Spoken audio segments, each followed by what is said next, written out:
Tracy. Hi.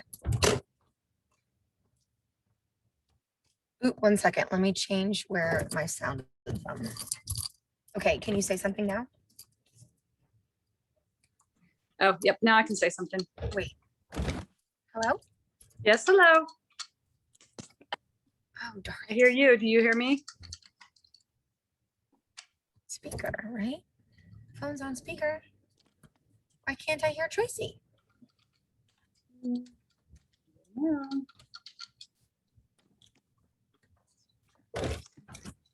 Tracy, can you hear me? I can hear you. Yes. Okay, I think you just mouthed I can hear you. So I don't know where all of our students are. I'm excited to see where they are.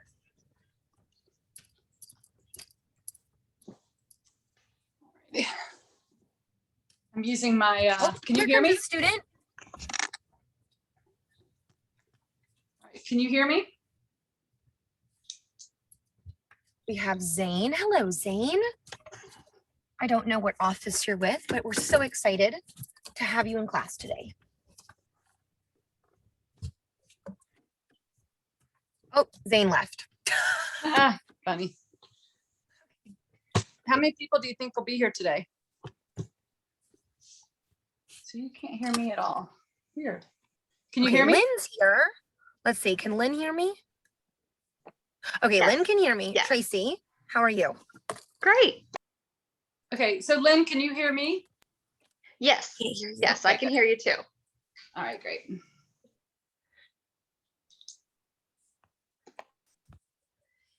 Can anyone else hear Tracy?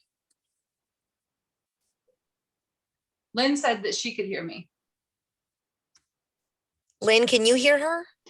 Yes. Yep. I hear both of you guys. You and Y'all can hear Tracy. her? Yeah. Okay. My volume was turned all the way down. Funny. Hey, thanks. Thanks everyone for bearing with me. Welcome to Ignite. So exciting. What center are you ladies with? This is Lynn. I'm with City Side. Awesome. Oh, nice. I'm Atlanta North. Nice. I've been to, I think I've been to every office except for First Atlanta now. I think I've seen all of y'all's offices.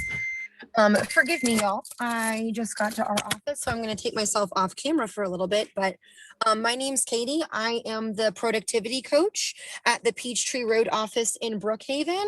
And Tracy Setledge is one of our top, well, she's on a team. She and Jill Rice have a team together here at our office, and they're one of the top teams consistently here at Peachtree Road in Brookhaven. So if y'all need anything at all, I will put my name and phone number in the chat here shortly, as well as Tracy's. And we're going to get started in just a couple minutes. Okay. I'm going to mute myself while I get back into the office. Does anyone need anything right now? Katie, I have a question. Do we still do the 20-minute of calls at the beginning since it's Zoom? You ask a really good question. Lynn, you're Yes. going to be the person that I just ask all the questions to. Sure. Have y'all been doing the 20 minutes of lead generation at the beginning? We have not. No. Heard. Appreciate you. Sure. So then do we still go the 3 hours or does it end at 4:15? We Like, have does to it end- do, we do an hour and a half or so, 15-minute break, and then another hour and a half. So we do go to 4:15. Okay. Right? Hour and a half. Correct. For Lynn. Yes. Wait for Lynn's confirmation. Okay. She's my go-to person right now. 15-minute break in the middle.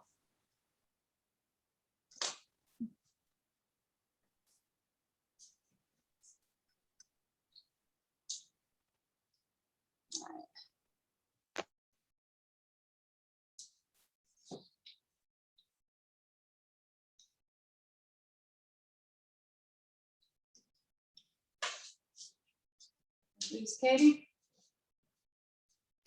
I'm here. I'm just walking into the office. All right, we're gonna get started in like 4 minutes, y'all. So I'll make sure to warn you before I do screenshots of the attendance. So please make sure at 1, you're sitting in front of your camera. Please make sure that your name is spelled correctly and it's not like a spouse or someone else's name so I can make sure to give you credit if you are getting credit. Appreciate you. Let's see, who do we have? There's Sally. Hi, Sally. Hey, Katie. You're the only one from Peachtree Road, I see. I think so. A lot of people here are from City Side. I see.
All right, y'all. So just a reminder, we're going to get started here in a minute or two, and I'm going to make sure that you know when I'm going to take attendance so I can give everyone credit.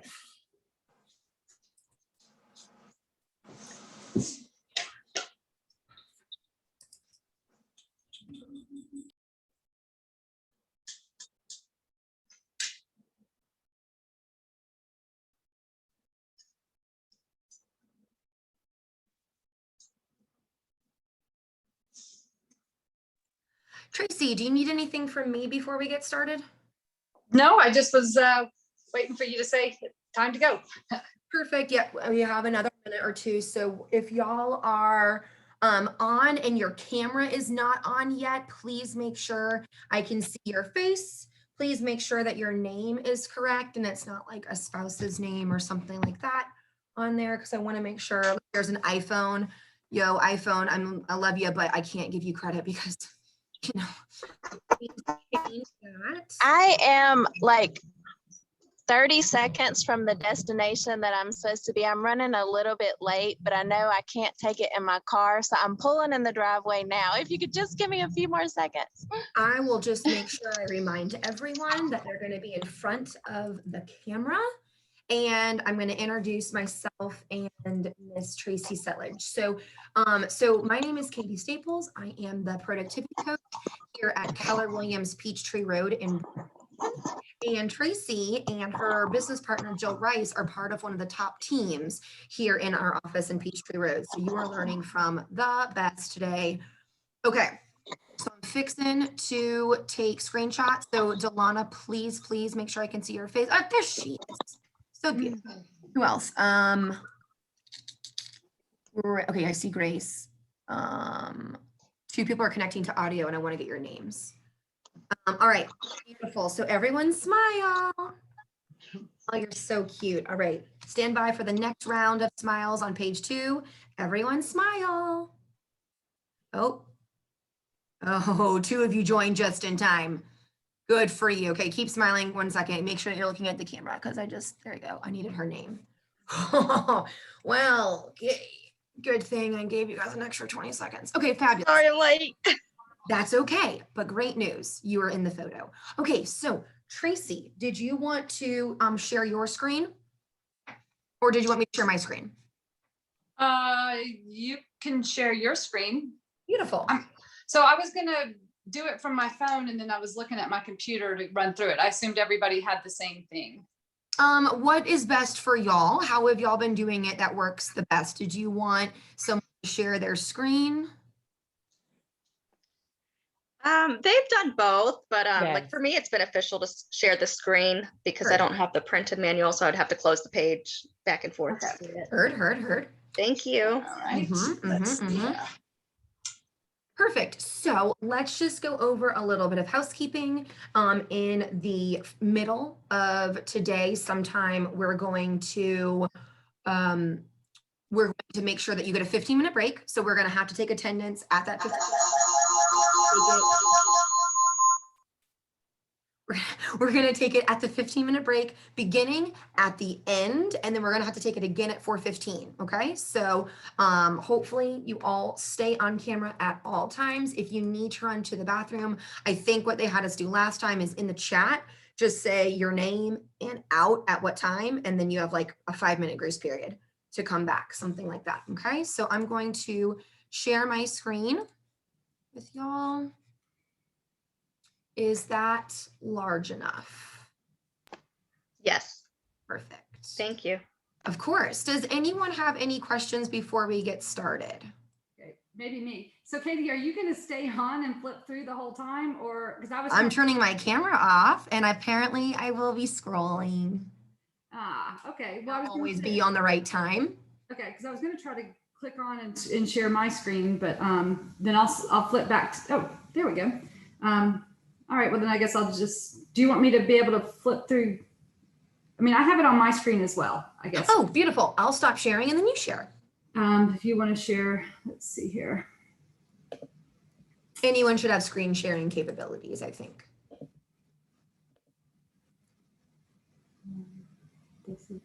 Yep. So share screen. Does anyone have any questions while we're getting the screen shared? I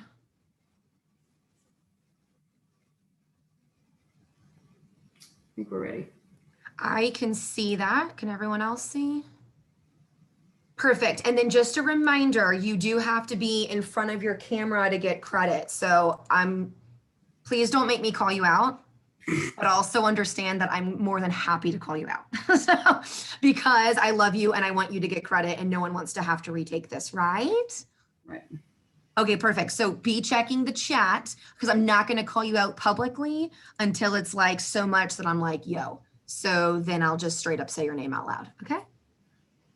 So I'm going to give you an example. Oh, Miss Hill, there you are. You just have to be in your screen, please. I appreciate you. Okay, take it away, Tracy. All right, great. Well, I'll tell you guys just a quick background about me. I've been doing this for about 7 years now, and I actually went out and showed houses last night. And so I have a good little sheet to show you about exactly what I do. I'm looking at the lesson plan. You know, we have 39 pages of how to find and show homes. And if this was written more than about a month ago, it's a little out of date because I think we're all finding that it is really hard. Showing homes, I have a great presentation for you. Finding homes, we are all working really hard on that right now. There is just really low inventory. And that is hopefully what I teach you today is going to make you an even more valuable buyer's agent because you'll have new and creative ideas on ways to find homes.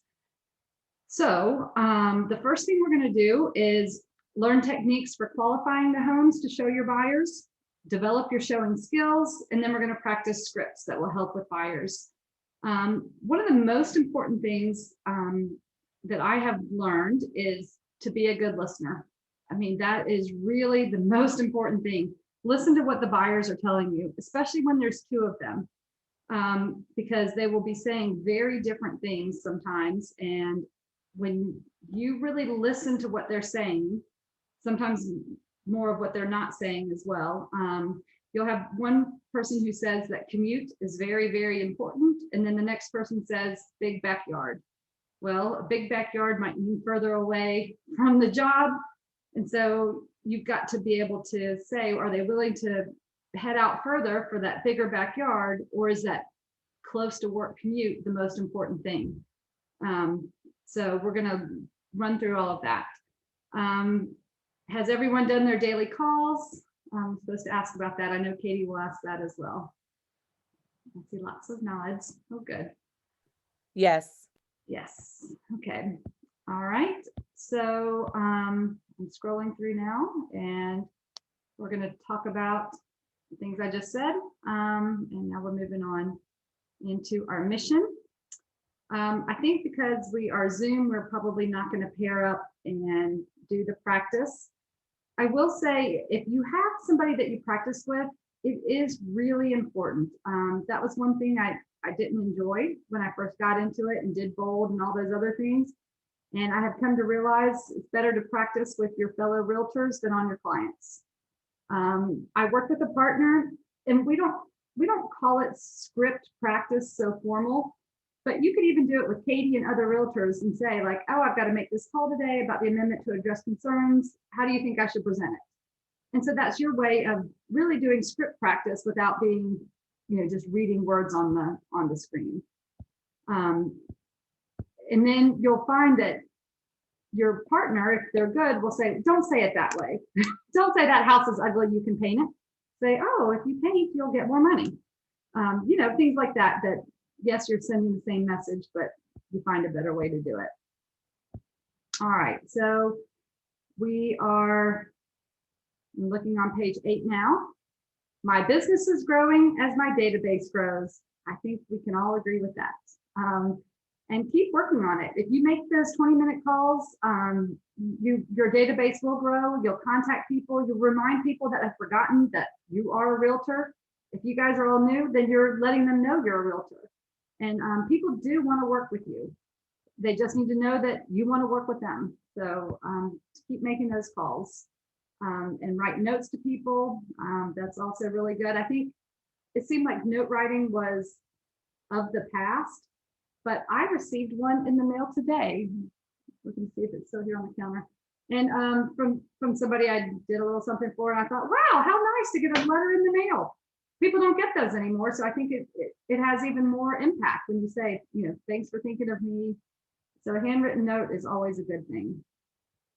All right. I'm going to get down to page 11, and we're going to talk about getting your head in the game. So some of the statistics, and I think these are very true from what I see as well. The typical home buyer searched for 10 weeks and viewed 10 homes. I will say the 10 weeks might be accurate. 10 homes is probably a little low. People are seeing more only because they're losing out and they got to go back out and see some more. 92% of buyers use the internet in their home search process. I got to say, I don't know who those 8% are that didn't. I mean, I don't know who that is. But yeah, so pretty much everyone starts their search looking online, looking at Zillow, looking at Redfin, they're looking. So a corollary to that is if you're on the listing side, pictures and image is what matters because everybody's looking on the internet. 50% of buyers use a mobile website or application in their home search. Again, that'll be your Zillow, Redfin, Realtor.com. Those are the 3 pretty much I hear of from everyone. I don't know of a 4th one out there that I hear more than just a one-off. I'll say that people look at Zillow the most, and then it's probably a tie between Realtor and Redfin. And then there'll always be that one person who says they use something that I've never heard of. 98% of buyers who used an agent viewed real estate agents as a useful information source. That is true. We are the knowledge in our industry. Yes, you can find a house online at Zillow, but then we get more information about it, about the area. Somebody had some background noise. More than 50% of buyers reported finding that the right home was the most difficult step in the home buying process. And I think that number will be increased in the next year. What we are seeing right now is finding the home to buy is really difficult right now. I'm working with quite a few buyers, and basically the day it goes on the market, you need to be seeing it. If you have serious buyers, you need to be going that day. even when the agents will tell you we're not looking at offers until Sunday or Monday, there are no rules in real estate as far as that goes. At any time, the seller can receive an offer and choose to accept it because it's the seller's decision. Even though the agent may have the intent to wait till Monday, if they get an offer they can't refuse, they don't refuse it.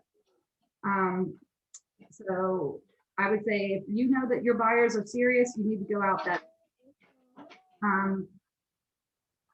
The next three things on this page are about the buyer's motivation. And that goes back to listening to what they told you. So 24% of home buyers report the primary reason for the recent purchase is to own a home.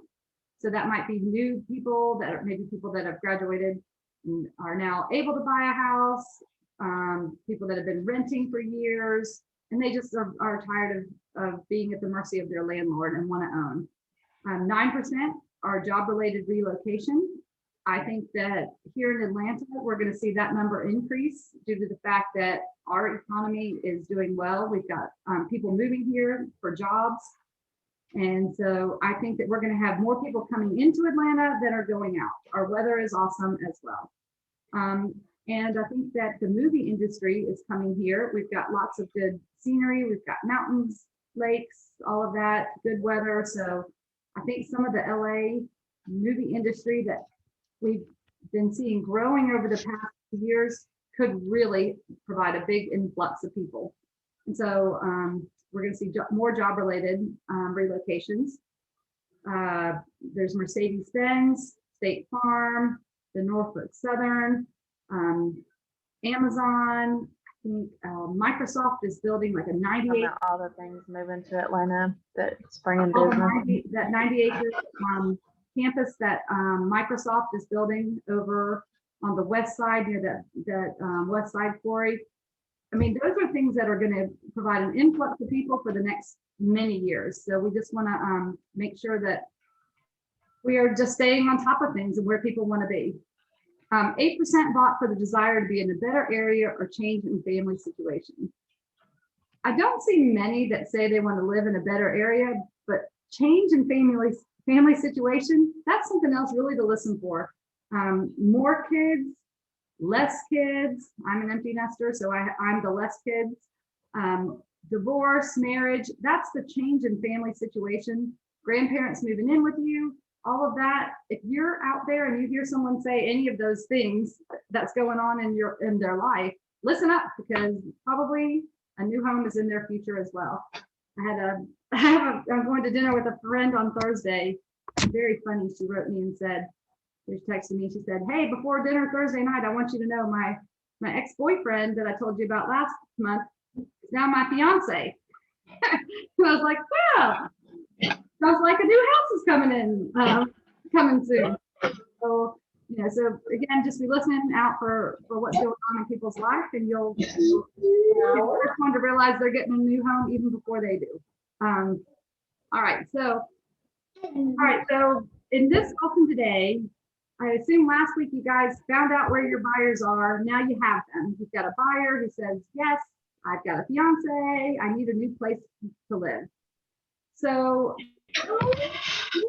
hopefully Katie or in Ignite, you guys have seen a buyer's sheet where it's a question where you ask them. And I think there's maybe 20 or 30 questions on there. And I think I pulled that out once or twice. I've been doing this for a year or two, and I thought these are good questions. But me personally, I do it more conversationally. So I don't say, question 1, where do you want to live? Question 2, how far are you willing to drive to work? We just kind of talk about it. Sorry, Can everyone please mute? I think it's Crystal. Crystal? Yeah, and unfortunately, I'm not the host, so I can't mute anyone. Am I the host? No one's it's like a Rawls group. Ooh, okay. I think everyone's muted now, though. Okay, good. All right, so so just be listening when your clients are talking about, because sometimes what they'll say is, I want to be close to work, I want a big backyard, I entertain a lot, I need a kitchen that's already done, I want a house that needs work so I can remodel and make it my own, and I have a very, very limited budget. And so you listen to all of that and you say, well, put those in order. Those are all true things, but you can't have all of them. We're not going to find all of that for, $250,000. So some things are going to give pretty quickly. And that's why, for me personally, I like to go out with, especially buyers I don't know well, and say, I'll show them 2 or 3 houses the first night. And then when we're in the house, I say, don't just walk through quietly and then afterwards say, I don't like it. As you're walking through, tell me the things you like and you don't like. And if you're listening, you'll really hear their priorities bubble up to the surface. So the person who said they want to do some work, my idea of a little bit of work and their idea of work is not at all the same. Their idea of work is maybe painting a room, not remodeling a bathroom. So that is, but you don't know that till you get into the house. And sometimes they can't really articulate it themselves either. They'll see a house and think this is perfect. And then budget goes away. Crystal, please Yes. mute. Let's see. All right. So we're going to find the right homes. All right. So one of the first things that I do is set them up on a search. So they're probably already looking on Zillow and Redfin, but I still set them up on the FMLS search. And usually within a day or two, they'll call back and say, can you adjust the search this way? I really want a garage, above this place is too far north. So what I try to make a wide search to begin with and then have them get it down.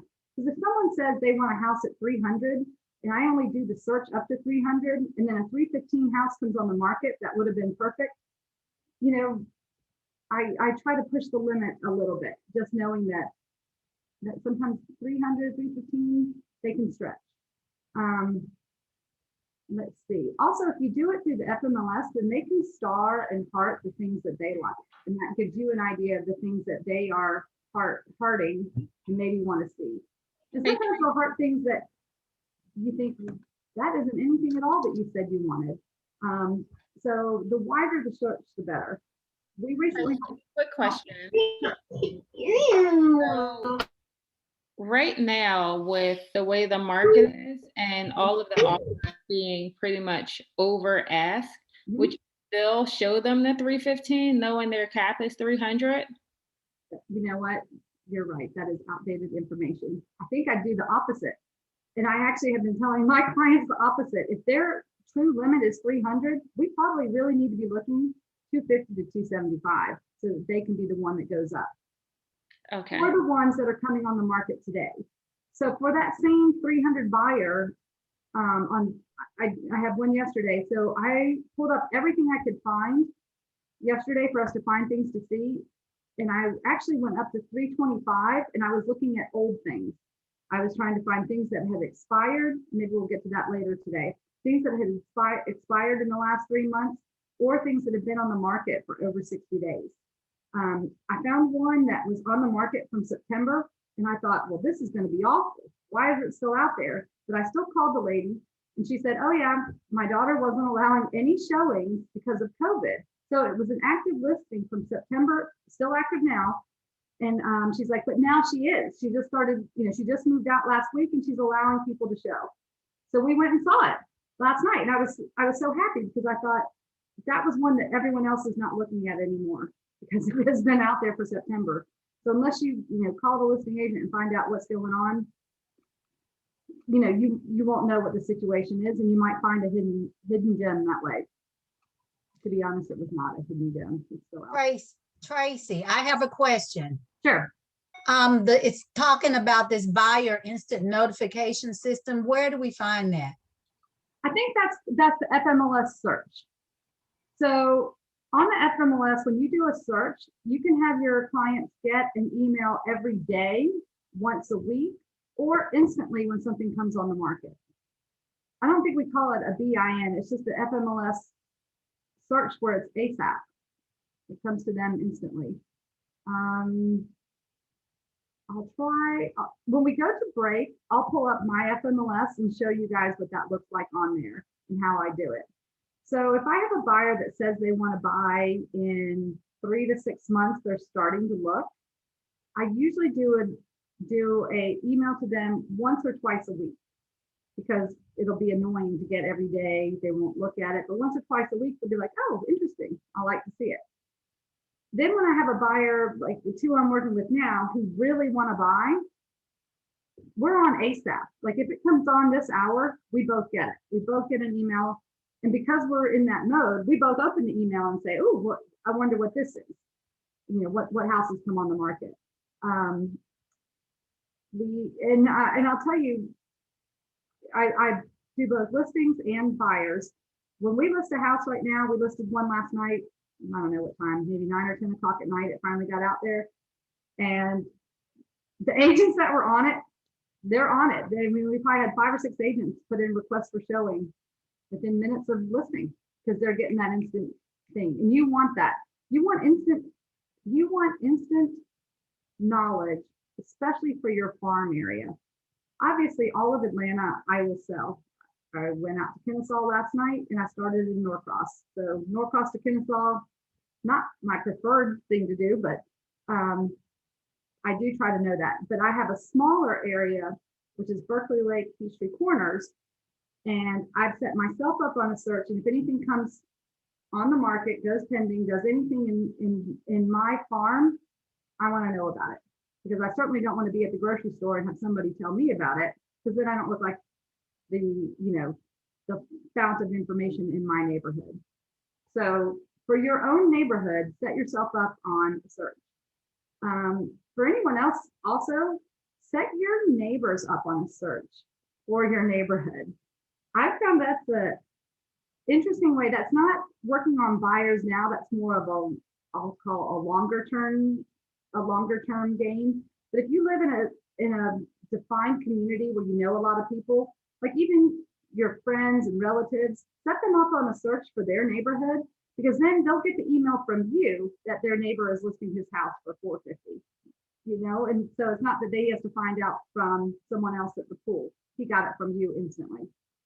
And Tracy, that can go through the FMLS as well? Is that, okay, perfect. Yep, that's on the FMLS. So when you see that FMLS search that goes to them, and they'll highlight things, they'll trash things, and then they'll ignore others, you'll get a feel for what they like and what they don't like. And you'll get that pretty quickly. You'll see some people really want new construction, and by new, I just mean in the last 20 years. And then other people want the older homes because they want the bigger yards. So you'll start to see some consistency in what they like. Let's see. Tracy, can I ask you a question? Sure. So I have a search set up, and the last 2 emails, it's been over the past 2.5 weeks, that it comes through and it says a new listing. Well, I open it and it's the same one the last 2 times. So does that send out anytime maybe there's like information updated on that listing? It's the same home? It could have gone under contract and come back out. So okay. It went active, under contract, or pending, and then went back to active, and that's why you got a new gotcha. Notice on the same home. Okay, thank you. No, you're welcome. No, please ask questions. It makes it more interesting for all of us. I do have a question though. Sure.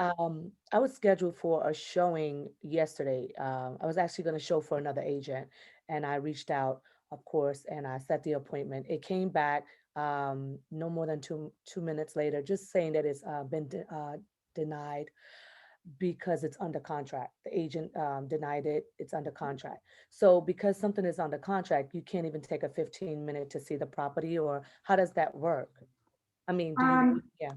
Yep. Okay. So it depends. That's what I'll say. So things have changed with COVID. I would say if it's under contract and somebody lives there, they're going to deny you. Why? Gotcha. You're just letting a stranger walk through your house. If it's vacant, you can still go see it. Makes sense. Okay. Yep. So if it's vacant, you can ask to still go see it. A lot of times the agents don't want to, because you're wasting your time. you know what, you can't, your buyer doesn't have a chance to buy this house, and so let's go see one that he can buy. Got it. Thank you. You're welcome. I did bring this. This was my sheet for what I was showing my my client last night. And I was so mad because this third one that we go to see, I show up and I see another agent there at my time. Anyway, and I looked it up and was like, oh, I just wanted to confirm my time. And then I see it's under contract. And I call and confirm beforehand. So, and I was telling my client, like at noon yesterday, this house was available. You know, at 5 o'clock when we got there, gone.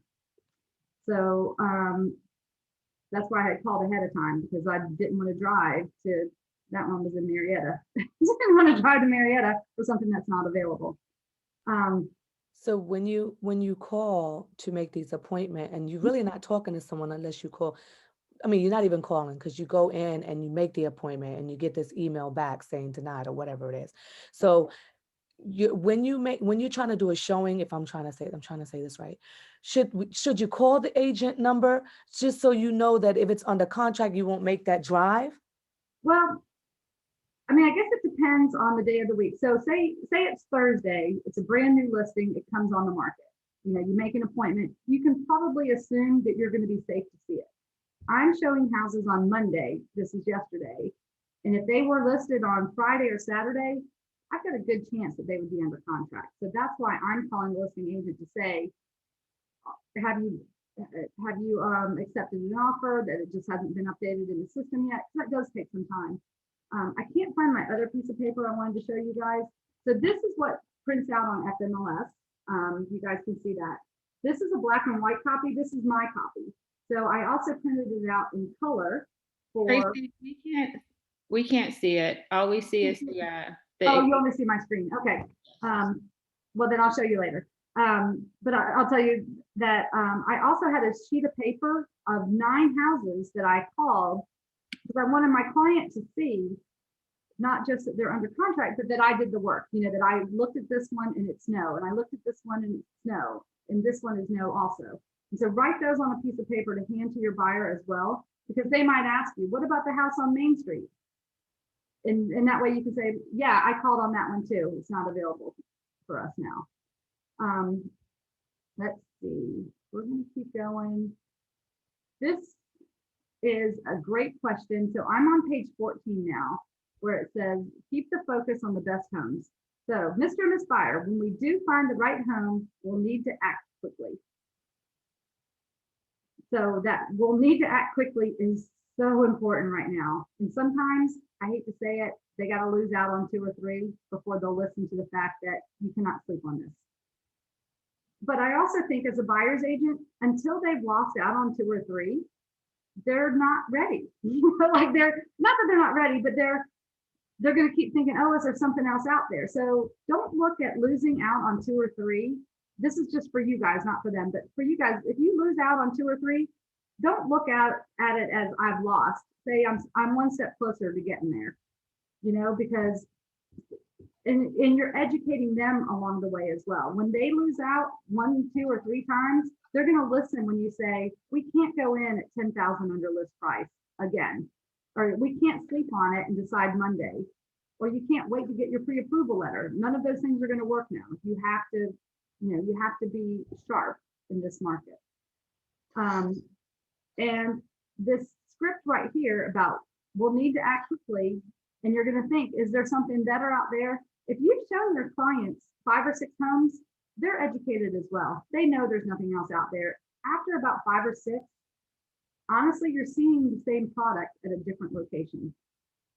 I mean, they get a feel for $300,000 in this area of town, this is what I get. There's really not, I mean, there's always going to be outliers, but for the most part, if you go see 10 homes, after that, they all run together. You can't remember. I keep a Google spreadsheet that I share with the client of the homes that we've seen. This was in the spring. I did have one client. He was a higher price point, which gave me more patience with him. But we did see over 100 homes in person. Yeah, I feel that way too. And at first I was like, gosh, we've seen a lot. And that's when I started that Google spreadsheet. And it's like, huh, it's 40 or 50. Now it's 60, 70, 80. And then when I would say to him, it's like, I think we've seen 100 homes. No, we haven't seen that many. Like, yeah, we have.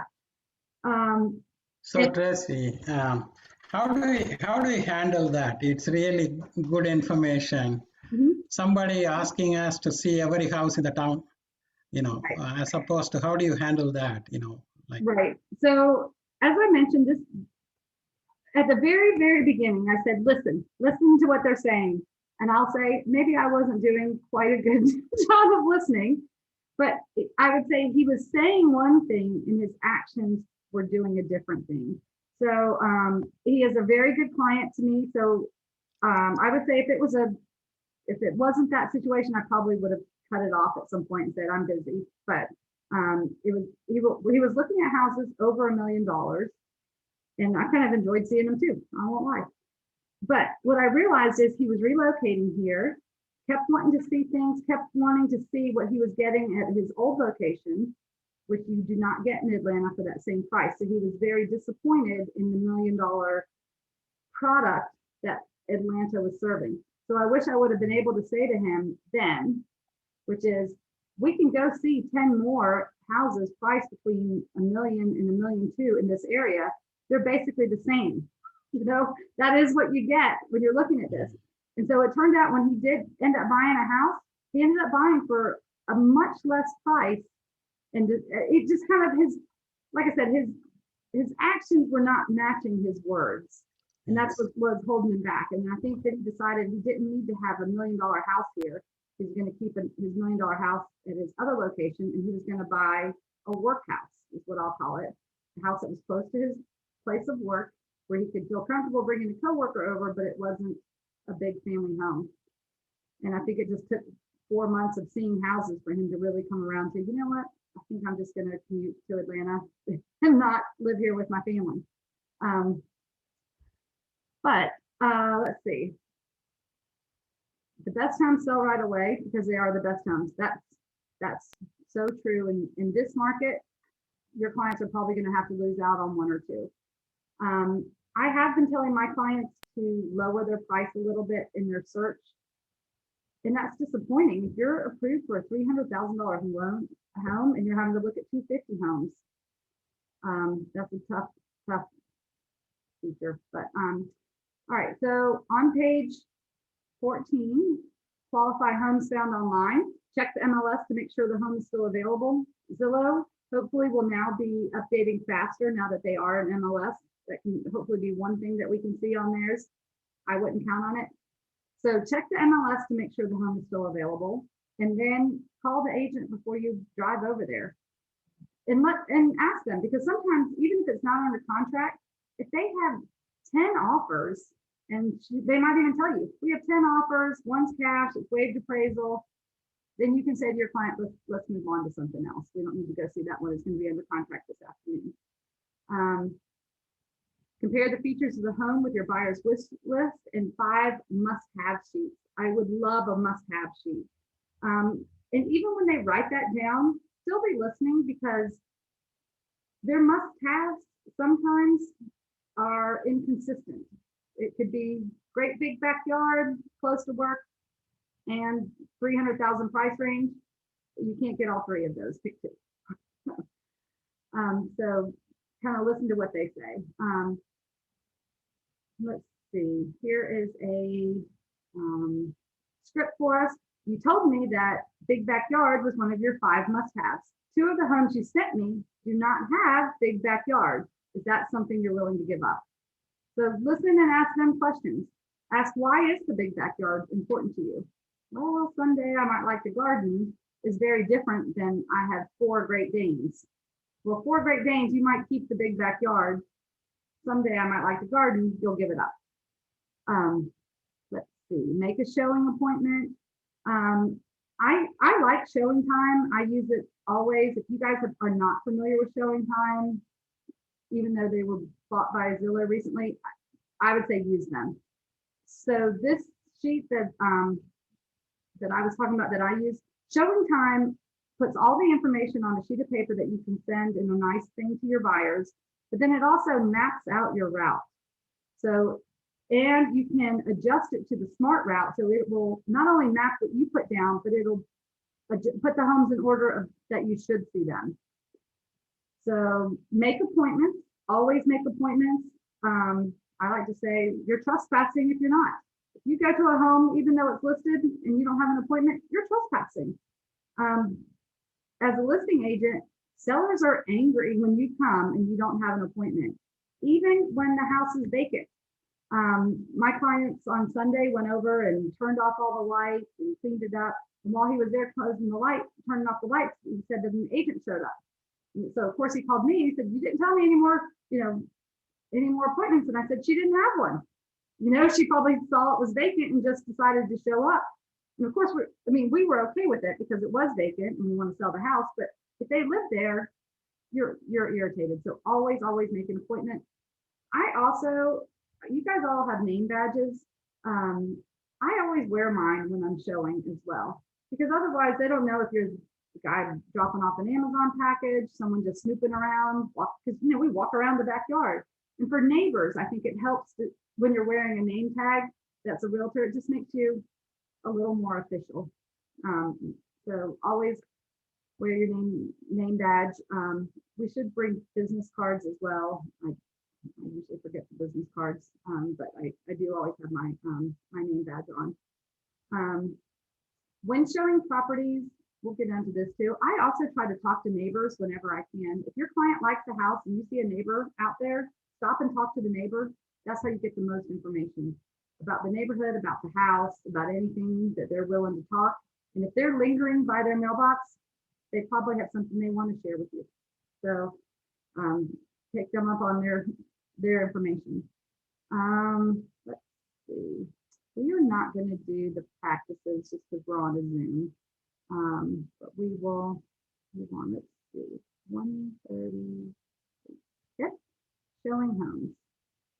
All right. So in this market, as the buyer's agent, we've got to suck up to the listing agent at all times, because most likely any house that your client wants, someone else's client wants too. So look at the showing instructions on the MLS to schedule the show times.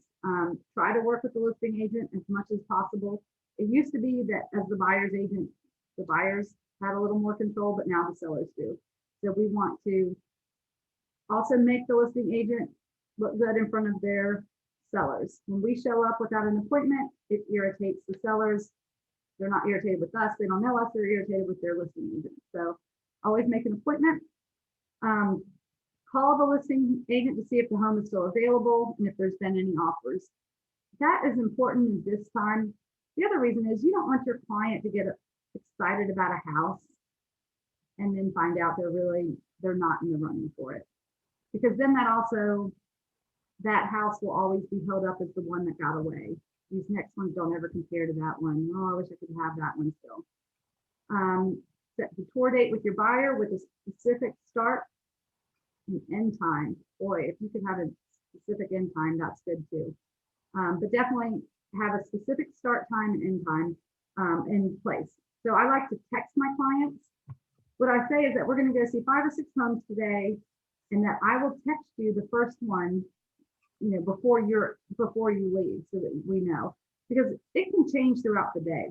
So if I was planning to meet at house 1, and then I find out house 1 is off the market, or the seller calls me, my client isn't already driving there. They're expecting to hear from me an hour before we go out what house we're going to make, what house we're going to see.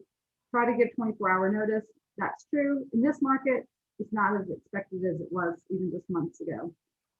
Check with your buyer to make sure they have earnest money ready if necessary. That is a great question. Also, so all of your buyers should be pre-qualified. In this market, it used to be that maybe we felt a little uncomfortable asking about their finances, but right now, they can't really see a house without being pre-qualified. If they want to look at houses, they can go to open houses, but as far as buying a house, you need your pre-qualification letter, because when we write an offer, they're going to ask for it and they're going to ask to call and confirm it.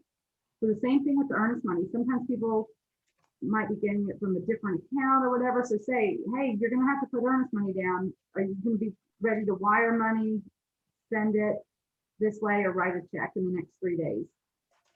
Tracy? Yep. So yesterday we were talking about this pre-approval versus pre-qual letter. So is it pre-qual that's sufficient in your opinion, or do they need a pre-approval? You know, if you can get the pre-approval, get it.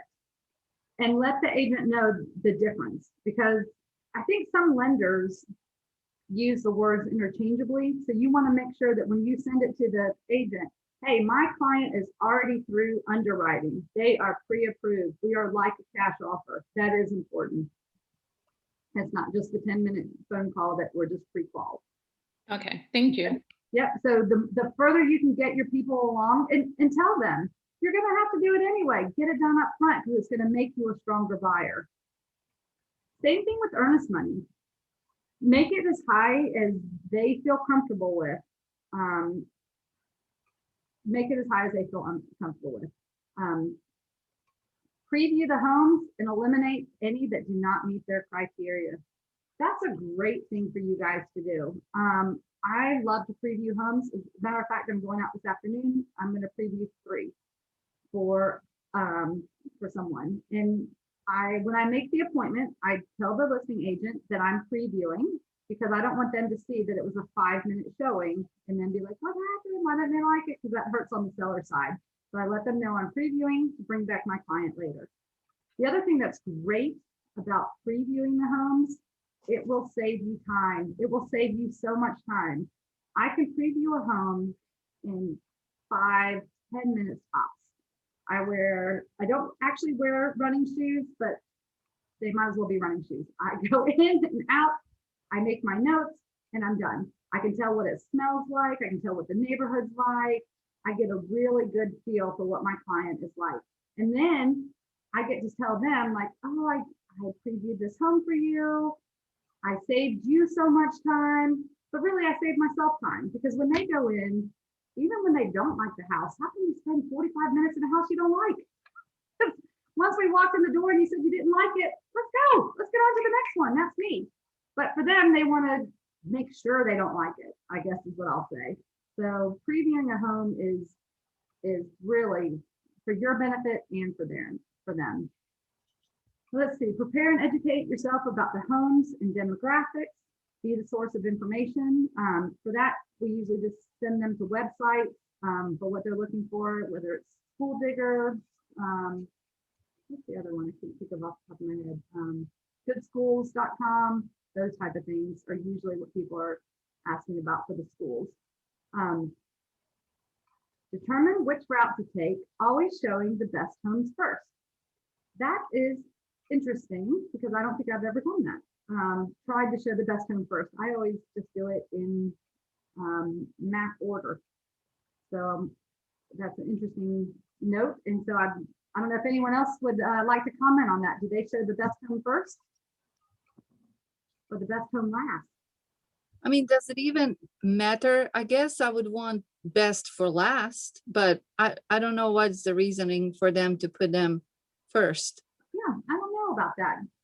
I think maybe if you're showing in a very small market, like I said, it was the same client that I was showing in Norcross and Kennesaw yesterday. We went Norcross, Roswell, Marietta, and Kennesaw across the arc because she's looking at houses under 200,000, and that's all we can find.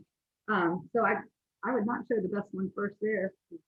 We showed the homes last Friday that were all in the same area, but we did it by the first one that was more but 2 hour.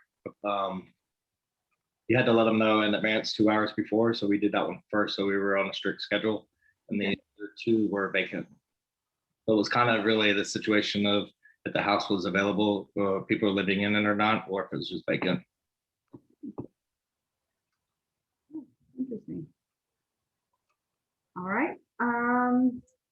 The other thing, when I'm gonna say the first time I went out, maybe for the first couple months, I tend to be I made the list, here we go. So, I have 15 minutes at each house. This was my first time doing it. 15 minutes at each house, and I was on the buyer like, hey, we only have 15 minutes, move on, move on, move on. And then what I realized is I need to go at their pace. You know, if they want to spend an hour in the first house, maybe we don't even see the next 3 or 4. So while we do keep appointments, also realize if they're spending extra time in that house, it's probably because they like it.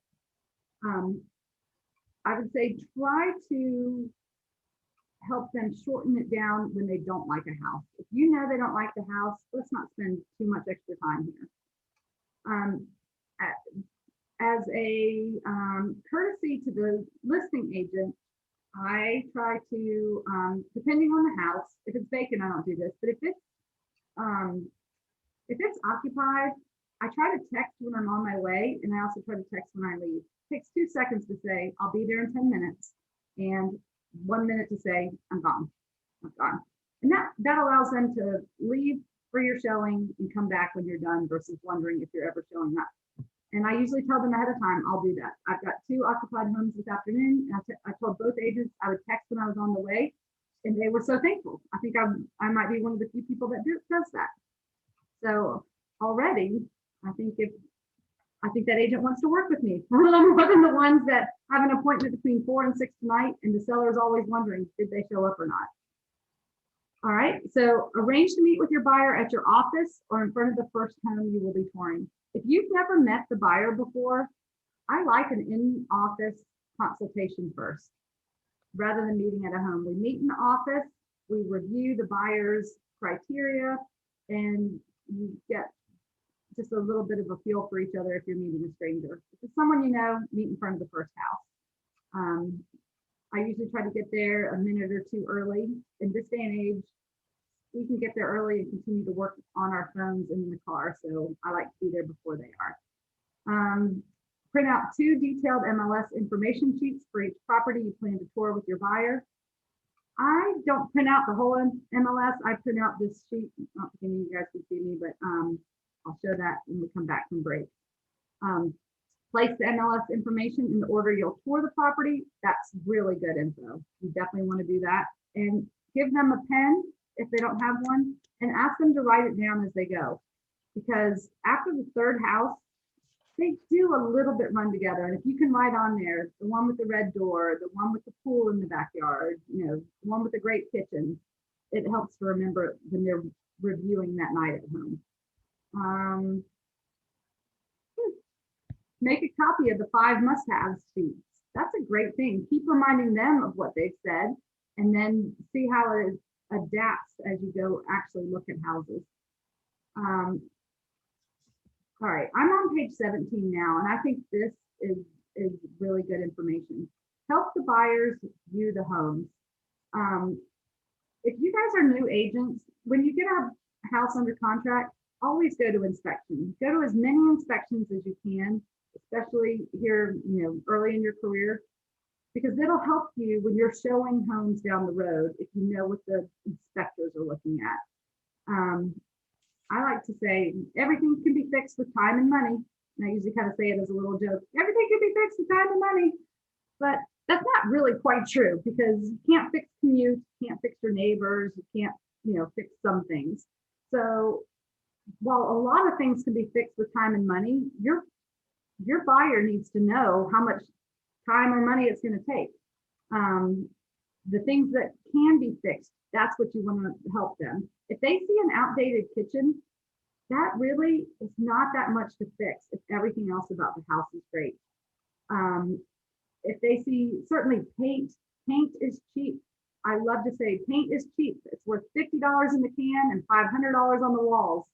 You know, I'm sorry that the sellers didn't look at it that way and paint the house, but you can paint.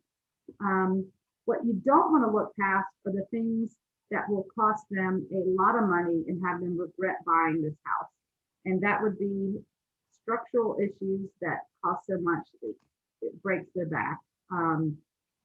Again, location for work and other things, that is something that makes people end up having to move down the road if traffic is so bad or other, you know, issues with the location are bad. Things that are cheap to fix are landscaping, colors, even decor. So when you have an outdated kitchen, and by the way, you could spend anywhere from maybe $10,000 to update a kitchen or $150,000. But an outdated kitchen, both of us have an outdated kitchen 5 years from now. So that's something to tell your buyers. Look past the outdated bathroom, because a bathroom that's updated now, 5 years from now, it'll be very dated. If you look at homes that have an updated bathroom from even just 10 years ago, you'll know. You'll walk in there and be like, oh yeah, this bathroom is updated from original, but it's still outdated. So help your buyers see that as well. Don't let them mark a house off the list due to just outdatedness. What I like to see in a home is a well-maintained home. When you walk up, you can tell a well-maintained home. You can tell the sellers that have taken pride and kept their home up. And that is the best thing.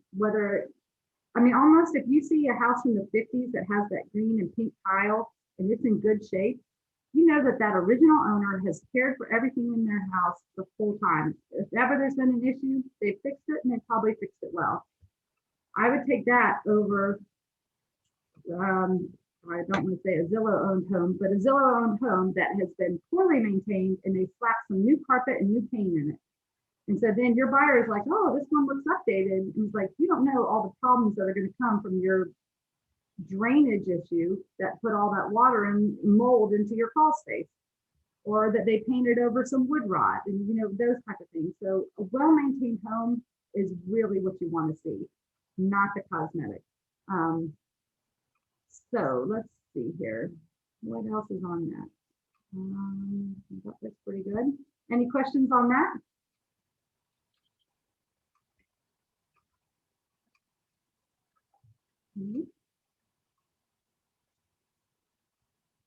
All right. We'll go to number 18, which is the home tour checklist. So this is great.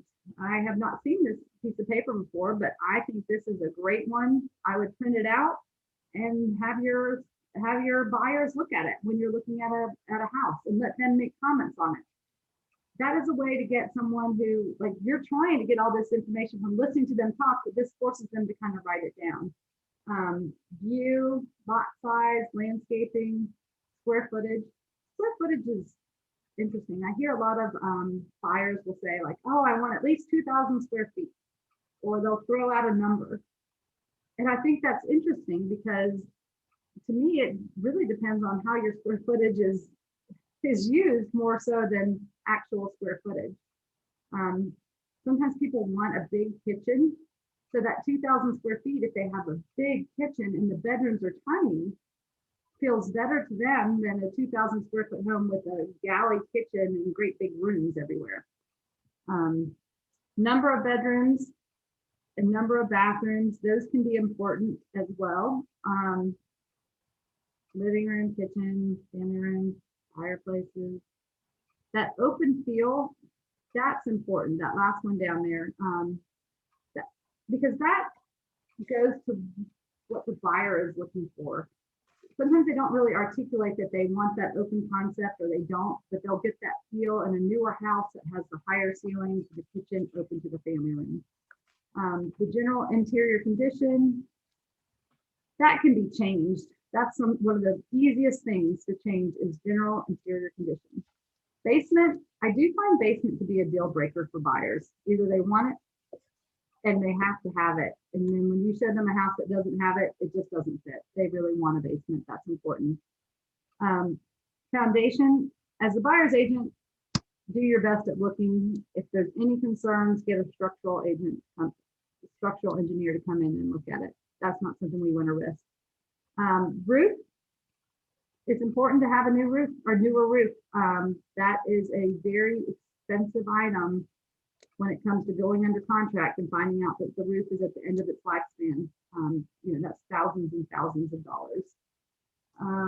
Swimming pool, that's always interesting. You'll have some people say they have to have a pool. Pools can be added afterwards. And I wouldn't discount a house that had a pool if you didn't want one. You can fill it in. It's not that expensive considering the price of a house.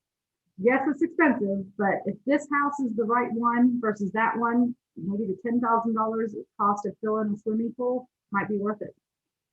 Garage, that's important too. All right, so location, I think that's generally one of the most important things that people are looking at, where they want to be in Atlanta. Convenience to work used to be a higher priority than it is at this moment. Convenience to shopping, I don't think that matters that much anymore. Convenience to schools and daycare, recreation, general appearance of the house. They have a feel for what they're looking for. And then the house value relative to the area.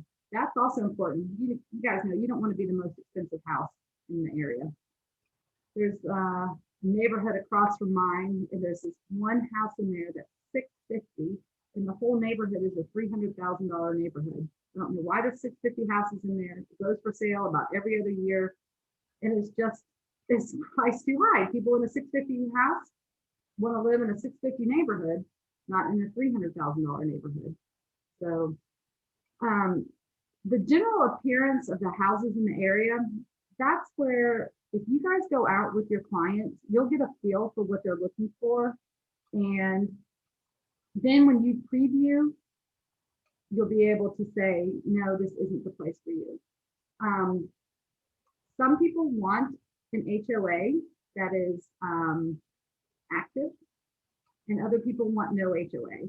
So listen to your clients on that. I have lots of clients that are all extremes of it. So I pulled into a neighborhood last night that honestly it looked like it was all rentals. And I didn't say it first, but I was thinking it. And then when I pulled up next to my client, she's like, I don't even want to get out of the car. I was like, yeah, me either, let's go. It was near a college, and it just looked like it was all rented to college students, not an appropriate place where she would want to live. It probably would be a great house for someone to purchase as a rental, but not for her to live next to college students. Okay, so, and that's where, if I had previewed that home earlier in the day, I would have saved both of us driving out there. Because as soon as I drove in the neighborhood, I knew it wasn't the right fit for that client. All right, so now I'm on page 19, where we're going to find and show homes. Ring the doorbell, even if the home has a lockbox. Yes, please do that. You would be surprised at how many times the information doesn't get to all the sellers, and maybe somebody's home taking a shower, didn't know, oh, you confirmed with my wife, nobody told me they were coming today. So you always want to ring the doorbell. And again, that's why I wear my name tag, because and say, I'm a real estate agent, we have an appointment. Obviously the home is for sale, they shouldn't be completely surprised, but they might be. Another reason to ring the doorbell is sometimes the homes are tenant owned, and tenants are not happy that you're there. And they can let you know. So, and sometimes they could be angry. So you want to be as professional as possible and not just walk into where they do have a reasonable expectation of privacy.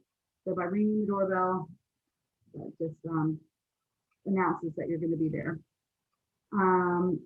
Record your own comments on your copy of the MLS sheet. One thing I have learned over the years is to keep my comments to myself. Things that bother me do not bother my buyers. I'm not living in this house. I am facilitating her home buying experience. So the things that bother me a lot, I realize don't bother my clients. And so if I walk in and say, whoa, this house, whatever it is, I've influenced them when they might have liked it. And they might have been able to overcome even that negative. So I would say, keep your comments to yourself and really listen to what they're saying. There might be a reason they like that wallpaper. It reminds them of their grandmother's house. Or they have lots of cats and pets, and they love that the house already feels like home for their cats and pets. And it smells like that. So just try to not influence them that way.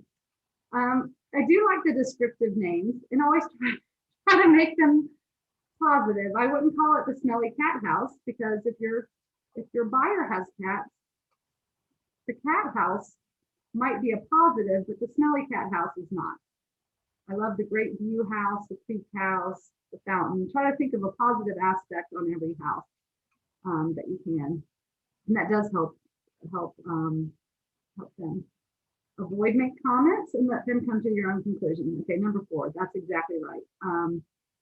You want to get inside their head and really listen and try to ask good questions. What makes you like this house? What makes you, not want to put an offer in on this one? What could we change about this house that would make you want to put an offer in on it? Kind of ask open questions and help them lead the way. I know this is about find and show homes, but also in qualifying your buyers, keep asking them, like, why are they moving? And when do they have to move? Because if you listen, you'll get more information. I have a client that is looking, she's been living with her parents for a while, and she's been looking for a while. And so it's been not a high priority. But lately I've noticed that she now has a boyfriend and she no longer wants to live with her parents. So I would say her sense of urgency has gone up immensely since before when we were looking for the right house. Now she is ready to move. So that, those are two different buyers, someone who's looking for a great house and a great deal versus someone who no longer wants to live with their parents. She'll be a lot more flexible on things that maybe she wouldn't have overlooked before. Let's see. Help the buyers identify their perfect home by pointing out the benefits, not the features that align with their needs, wants, and values. Features can change. So, if you love that kitchen because it's so beautiful with the granite or quartz countertops, well, that might be out of date. But if you love that neighborhood because you can walk your kids to school, well, that doesn't change. Let's see. If the home has new windows, point out the benefit, not just that they're new. New windows mean you'll have lower utility bills. New roof means you won't have to replace it for 25 years. All sorts of things like that. Yeah, try to talk about the benefits of this house. Have the buyers rate the houses you have shown them. I like that, especially if you're working with a couple, because then that can help them self-discover what's going on between them. We are working with some buyers now, and the husband is looking in 2 different areas. He's a little more open geographically. And the wife one time said, I have to live in this area. I forget her exact words, but it was something like, it gives me the motivation to breathe. Something like that. Like, she loves the area and her neighbors and her community so much. It was the oxygen. I think she said something like, it's the oxygen that allows her to breathe or something. So then the next time the husband wanted to go to that second area of town, which is a good 30 miles away, I realized she's not going to like any house out there.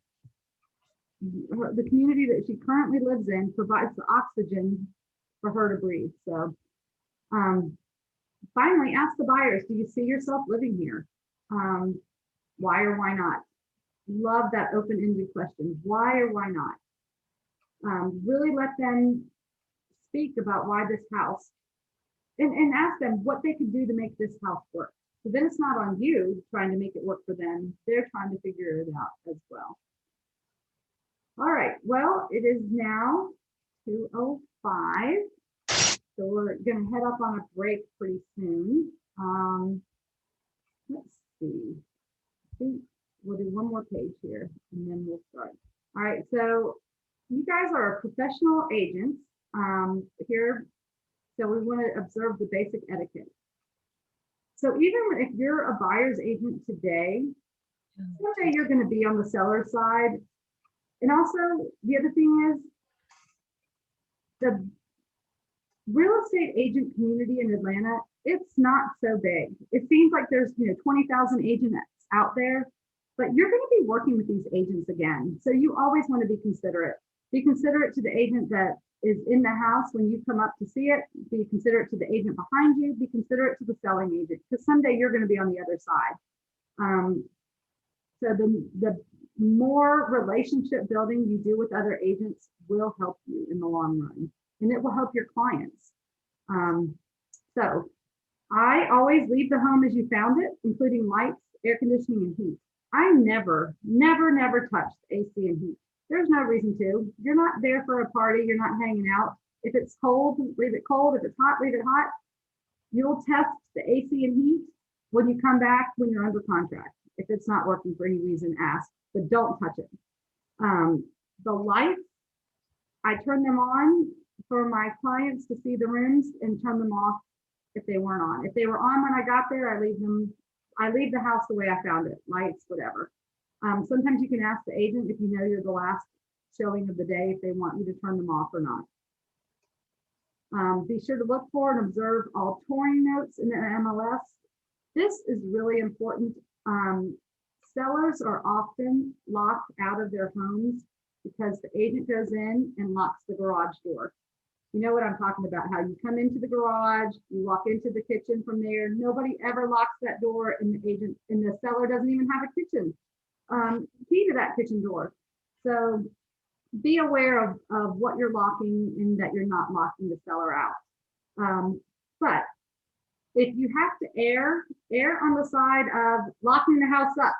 Nothing makes the seller angrier than coming home and seeing their house exposed, to the neighborhood. Make sure the doors are closed tightly.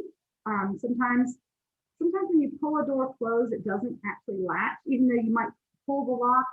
Just make sure. I usually just kind of wiggle it. Especially, people nowadays have Ring doorbells, so they're listening to every word you're saying on that Ring doorbell. So if you know that there's a Ring doorbell there, watching you lock the door, lock it, and then kind of jiggle the handle, make sure it's locked, and then put the key away. Another tip for showing homes is do not put the key away until you find your phone. Because if you lock yourself out, if you lock your phone in the house, you can't get it back out of the lockbox. So before you lock the lockbox, always double check your pockets for your keys and your phone. You do not want to be locked out of the house. Be mindful of pets when opening doors and going into the backyard. I have not had a problem with pets so far, so knock on wood for that. I have heard of a lot of people that go into the backyard and the door locks behind them. So I usually keep the key with me in my pocket. I don't put it on a counter or anything. So when I unlock the front door, I come in, I turn around and lock it behind me. So, and then I put the key in my pocket as we walk around. I do that because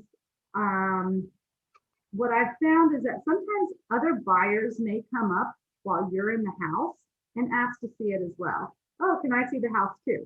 If the door's unlocked, they might just walk in and then you're awkwardly asking them to leave, an uninvited guest.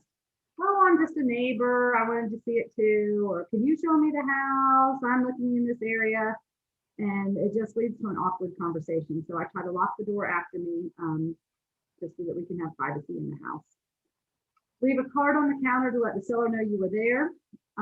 That is a great thing. Sellers want to know when someone's been in their house. Even if nowadays it seems like most people have a Ring doorbell or something, but leave a card that lets them know you actually showed up to your appointment and who you were. Let's see, make sure to secure and lock the house when you leave. Try to watch your buyers when they're there, that they didn't go out a door that you didn't lock. Sometimes that happens in the basement. Like if I go down toward the basement with them, come up, and then they go out the basement door, that basement door is still unlocked. I always wear really comfortable shoes. And sometimes when my buyers are at the door, I say, you know what? I'm talking about at the front door, I'm gonna go double check. And I run back down and just double check that back door to make sure that it was locked in case somebody went out. Notify the listing agent if you notice anything is wrong. This is so important. And it, again, that just builds relationships. Call and say the toilet is running. I smelled gas when I first walked in. I got that call about the toilet running actually just this month, and I was very thankful. My client still ended up with a $200 water bill because the house was vacant, but who knows what it would have been without that.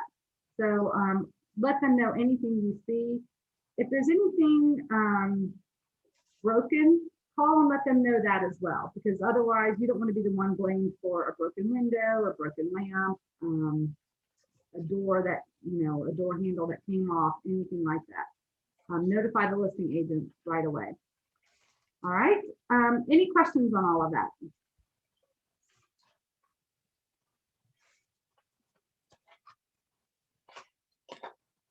Nope. Nope. Okay. Well, we will take a 15-minute break and be back at 2:30. Do we need to have our picture taken? That's what I do with other classes before we take a break. Oh, I think Katie took the picture before we started. Oh, okay. Okay. Just checking. Thank you. Oh, you're welcome. You're welcome. But Tracy, Yep. we do. We take a picture before we start, before the break, after the break, and then before we end. Oh, okay. Well then, everybody smile and I'll take some pictures. Okay, I'm starting. I have Katie Staples at the bottom. Let me see if I can get this one.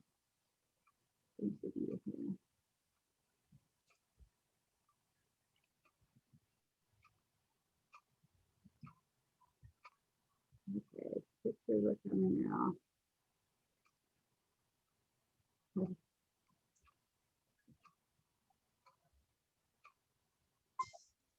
Oh, wow.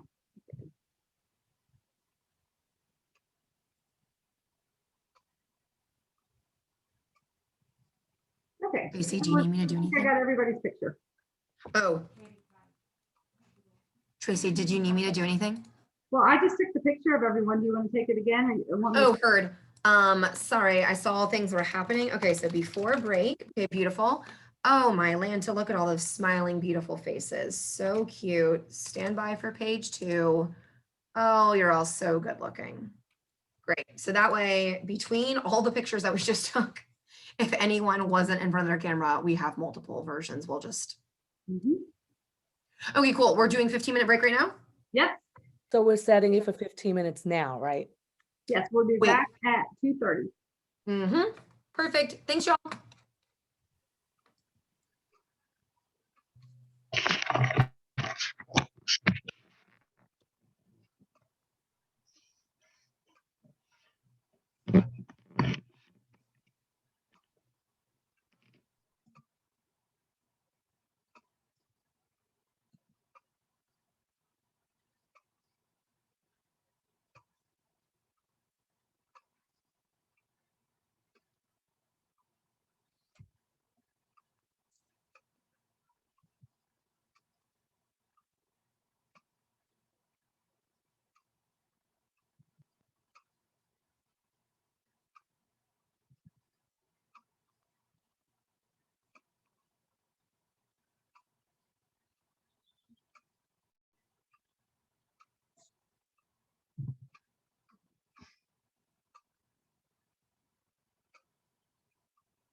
Hey, Janice, look, I only have 15 minutes. They gave us a 15-minute break. Rochelle, so- you're not on mute. Hey, You might wanna mute Rochelle, you want to go on mute?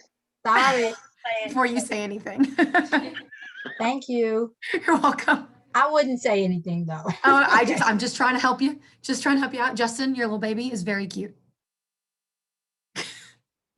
Thank you. Welcome.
Hey everyone, we have to come back in about a minute. So if y'all could please come back to your computers and be in front of the camera. I'm gonna take some screenshots here soon. Please and thank you.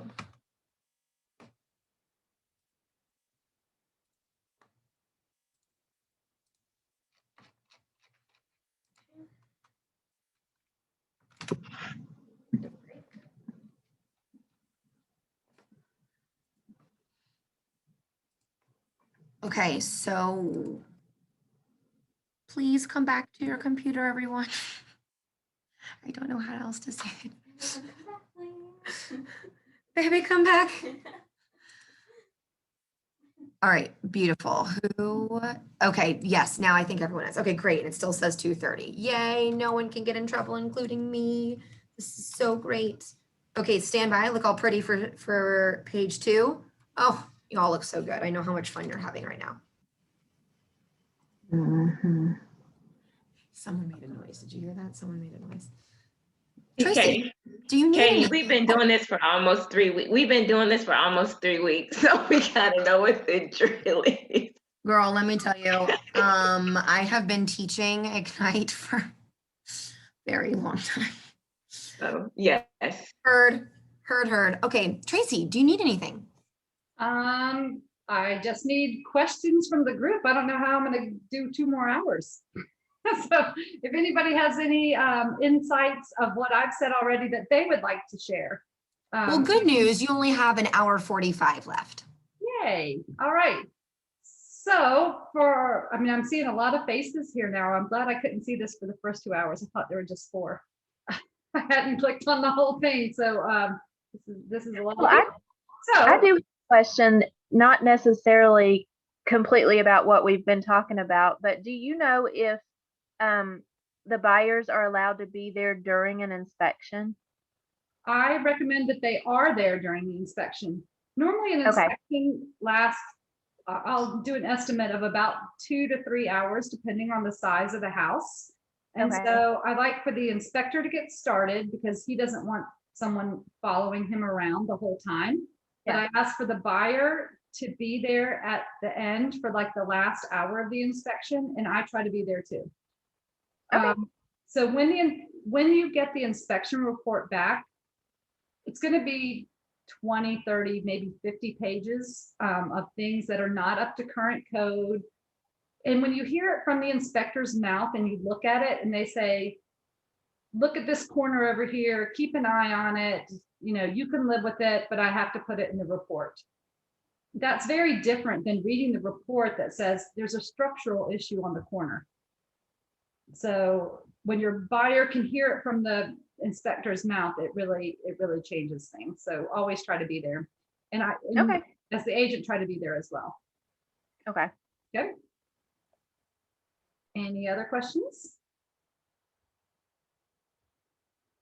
Have you found it beneficial in the market we're in to just bring your laptop when showing houses so you could just write the offer there? Yes, especially because you have a little baby with you. You have to maximize your time. Yes, bring your laptop with you. And sometimes I've even prepared the offer before I left. If you have previewed houses, you know your buyer at this point pretty well, you can have the offer ready to go and just fill it in when you're there. In this market lately, it seems like if you're at a house and other agents coming in behind you, but we've also sat in a house and written the offer together inside the house, in a vacant house. While we were on that break, coincidentally, my partner called and said that was great. I talked to her for a minute and told her I was teaching this class. And she said, tell them to be nice. Be nice. And it's funny that she would have to say that, but really, it comes up over and over again. And the reason we have to keep saying that is because a lot of people aren't nice. So just be considerate to each other. I had a listing that was $275 in January. And so this was just when we were starting to get into this frenzy. And an agent went, and he probably did have an appointment. I allowed overlapping appointments at that time. I probably wouldn't do it now, but there was overlapping things. So he went in, he locked the door, and then he would not allow anyone else to come in for 45 minutes. So the other agents were stacking up outside, and he made everyone angry. I had agents calling me saying how rude he was, all of this. And I knew who it was. And then he called and said something about making an offer. And it's like, you know what? I have 10 other offers. I'm pretty sure you're the last one I want to talk to right now. You made my client mad. You made the other agents mad. How are you going to be to work with over the next, 6 weeks that we got to work together? So if there's just one thing I could reiterate is be considerate to the others in the transaction. And that's other agents as well. So, all right, let's go back to sharing the screen. Let's see what I was looking on here. Hey, Tracy. Yes. Don't forget, you said that you were going to show us how to go into the FMLS and do that search. Yep. All right. So this is my search that I'm working on for this afternoon. So if I go to Matrix, can you guys see my Matrix screen right now? Yes. All right, so I'm going to do search residential. And what I like to do is, so over here on the left is active, pending, hold, withdrawn, all of those. So we're going to do active and coming soon for my client, which will be me today. I want to be, I like to search by elementary school and high school. I know a lot of other agents search by area. You see this up here. I don't know why, I just find that, at least for the areas that I do, I like it. Elementary school gives you like a small little thing around the neighborhood. High school is a little bit bigger. If you do it by high school, you usually stay within the county as well. So that's why I think I like that. So that way, if I do, say, Duluth High School, I know I'm in Gwinnett County. But I'll do Duluth High School, since I said that one out loud. And I want to have a price of $250 to $350. You see, I did that over there. And right now I only have 5 choices. Wow, 5. That's crazy. That is so few houses, but here they are. So here are the 5 houses that I can tour today. And then I'm just going to click on all of them. So I go to the left-hand choice. I clicked all of them. And now here on the right, you guys see showing time. I'm going to put all of them in showing time. One thing that's nice about putting them in showing time from this screen is they'll all go over there, even if they don't allow appointments from showing time. Sometimes the agents require that you call them. All right. Tracy, sorry to interrupt. Sure. The part where it says agent single line, should we change that so that that buyer will not see all of that information? Hold on a second. Agent single line. This isn't, the buyer isn't seeing this yet. This is just what you're seeing, okay?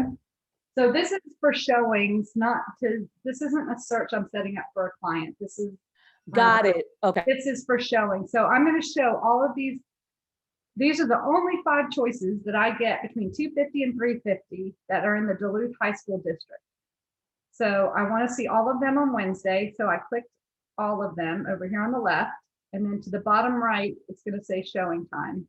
So I'm going to put all of the ones that I clicked into showing time. I like to use showing cart, so I'm going to add to a showing cart. And I will create a new showing cart, which is me. So me on Wednesday.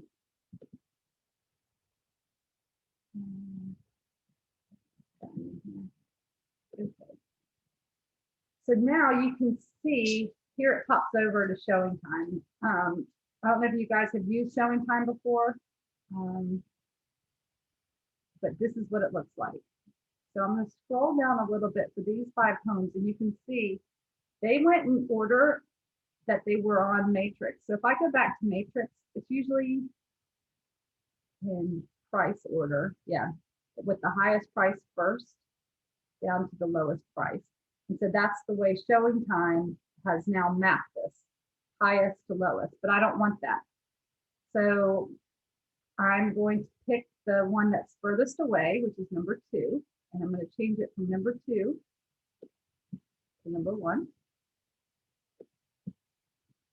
And press update. And now I'm going to say smart route on the bottom. So now it goes in map order, starting with this one up here and then that way. So then the next thing is pick a time.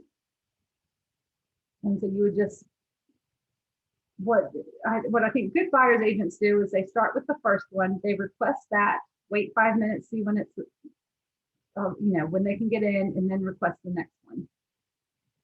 And then you just give yourself, I don't know, 10, 15 minutes at each showing, and inappropriate drive time. These are pretty close together, so it shouldn't take more than 5 or 10 minutes to get in between them. I do not like to show more than about 5 houses at a time. Obviously, on Saturday, there might be a reason why you need to do that, but after about 5, they all run together. If your buyers are tired, crabby, it just isn't as effective, I guess is the best way to say that. Let's see here.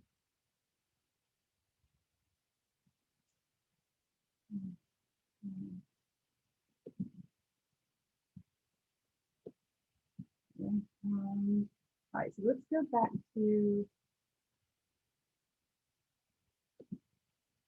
this one. All right, so we are not going to work with a partner, but you guys do need to point out the benefits, talk to your buyers about what they're really looking for, and also kind of be really listening to budget talks as well. That's another issue where I find that what they say and their actions are not always, they don't always align exactly. A lot of times they'll say, like, I can really only spend $300,000, but they actually can go up to 325, 350. If they're working with a lender, kind of talk to the lenders as well and say, like, where are they? Because if your lender is telling you, oh, 300 is really their tops, you don't want to be pushing them beyond that. But if the lender is saying, oh, they qualified so easy, well, then maybe they need to be willing to stretch a little bit to 310. That's also an area where sometimes 2 people in a relationship are not exactly in agreement on how much they can afford. So you want to be listening to their dialogue as well, and see if one is saying one thing and the other one's saying something else. You just want to try to help them define exactly what they're looking for. I had one this fall. It was a couple, and he was buying the house. She was going to be living in it, but he wanted to buy it, and she kept saying, let's get the budget higher. We're going to be here together. And he's like, no, I really am buying this by myself. I'm keeping the budget low. And about the 3rd time we went out together to look at houses, I felt like I was the first one that knew that they were going to be breaking up soon, because I could see that he was not buying this house with her. Yeah, he was not buying this house with her. He did not want her help on a down payment. He was asking for her input on what house she liked, but this was not a house for the 2 of them. Anyway, I'd never said that. I think that's the first time I've said that out loud. but that's what I mean. Like, she kept saying, I'll give you money, we can go higher. And he's like, no. And I heard him very clearly that this was going to be a house that he put, that he was buying on his own, and that she would be living in. Anywho, all right, so we'll move on. So again, pay attention to your client's buying. Question, Tracy. Yes. And it might be a question, but as I'm looking at this FMLS under the appointment type, is this go and show? Is that something just saying that it's a vacant property? Yes, it is. Okay, I didn't realize you guys could see that. Let's see here. All right. Yeah, so this go and show. Oh, I paused my screen, that's why. Go and show means it's usually vacant. You can show anytime, and that's awesome. I think someone earlier in our conversation was saying that he ordered it based on the ones that had appointments, which was considerate. So you can see the top one says we can't even see it today, no matter what. Showings are not allowed on this date.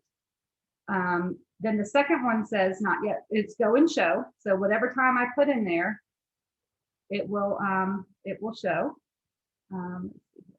So will it have a lockbox? Do we need to try? I don't know. Will it still have a lockbox on it? It's a go and show. Go and shows should have a lockbox. Let's see here. I'm trying to think how I can show you guys this. All right, so the top one's of appointment. Go and show usually means that there is a lockbox. When I get the confirmed listing, let's see how I can print this. I'm gonna press.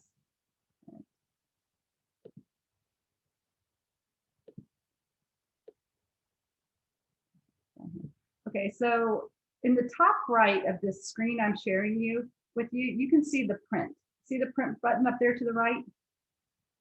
Print tour details. When I click on that, I have the options of different ways to share this. So I can do the agent's version, which you guys want to print for yourself. And then there's the buyer's version. So the buyer's version shows that it's not requested. Are you guys seeing this screen? Can somebody say yes or no? I'm seeing the screen, but I'm not seeing print. Okay. I don't see So, you moving. so when I get, so I'm going to go back one screen. So when you guys see this screen, this is where I am creating the showing cart tour. So I'm creating it. I started back on FMLS. I picked the 5 houses, put them into showing time. I'm on this screen. Now from this screen, I'm going to go up to the top right and press print tour details. So when I go to that, here is where there usually is information on the agent's version. So this is the agent's version. It shows I have 5 stops, 9 miles, and it's going to show private information here. It tells me who the other agent is. Like this first agent is Michelle Wilson. It gives me her phone number. And I don't think we're seeing that, or it's kind of frozen on the initial where it pulls up the show. Okay, yep. Appointment information. All right, new share. So when I change screens, I got to press new share. All right, now do you guys see it? No. No. Same screen. Yes, there it is. Yes. All right, so I'm on this screen. All right, so this at the top, it shows agent's version. So this is where, when I go to print this from the showing time screen, this is what comes out. So you can have the agent's version or the buyer's version. So the buyer's version does not tell them who the listing agent is. It just shows, that it's not requested, it's not confirmed. Once I've confirmed that, those will update on here. So we wait to print. But on the agent's version, it will tell me also any notes that I've made. So this is showing that I haven't requested it. Michelle Wilson is our realtor, and it gives me her phone number. That's why I print that out. I also usually print the map as well. So I like for my clients to see the map for them. Back on the showing cart. So let me do a new share here. When I come back to this showing cart screen, and you see these pluses right here on the left, that's where you make your notes. So like if I call this agent for Roundtree, I'll call and say, hey, I might put in my notes, they have 5 offers already, must submit by 6 p.m. tonight. And that way, when I'm at the house, I'll have this information. Must submit tonight. And then save it. And then that little information is right here, and it'll be printed out on my showing time. If the agent has given any information on the lockbox, that usually pops up here as well. It'll say like, go to the back door for the lockbox, don't let the dog out, please text when you're done. Lockbox code, gate code is a big one. You'll want all of that information, and that comes on this printed version. And so this is what I would give.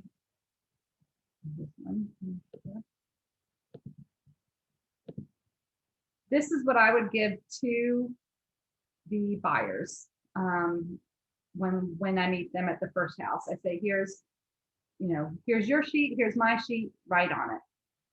I would also start adding in that sheet that you guys got from Ignite.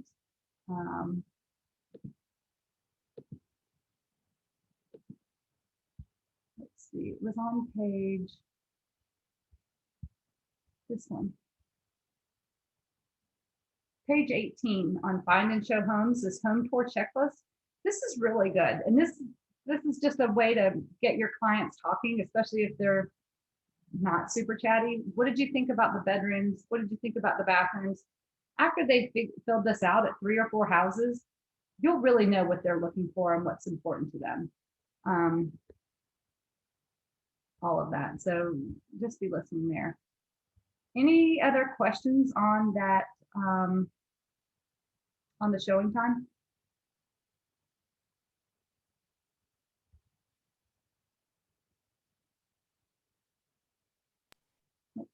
Okay.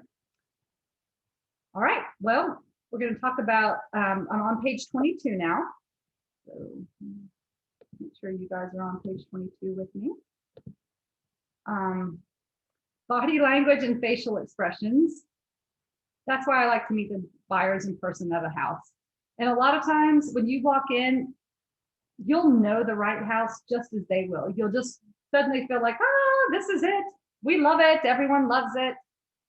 You just get that feeling that this is the right house. I've had I've had buyers say, it'll do. Like, nobody wants their house to be, it'll do. You don't even want to buy a new car that it'll do. Your car, everything should be like, oh, I'm excited to have this. Even if it's a t-shirt, not it'll do. So it'll do is not good enough for a house. We want them to feel good about it and excited this is their new home. Keep asking about their motivations, and you'll see a change, and you'll also recognize when someone is really ready to buy versus is ready to look for a new home. Like I said, my friend that has been living with her parents and has been really fine with it, suddenly has a boyfriend, and I noticed she's no longer fine living with her parents. She's going to be buying soon. So that would be a seller's motivation that has changed. So her words have been saying she's been looking for a house, but now her actions are matching that. Ask detailed questions about the seller's disclosure or taxes. If they're asking detailed questions, yes. If they're asking detailed questions about the seller's disclosure, those are 8 pages long, and so that means they really are serious about this house in particular.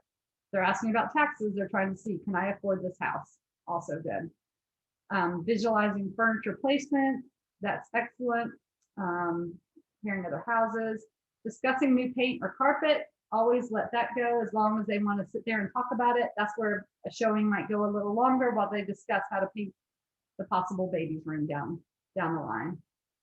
Sitting down in the house, that one is a funny one.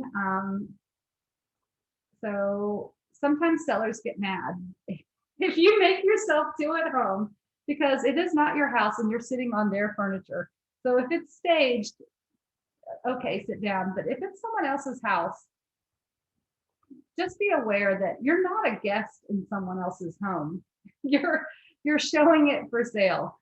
So don't look at it as like, oh, we're just going to linger over coffee and talk. And especially if they live there, they've left the house so that you can see it.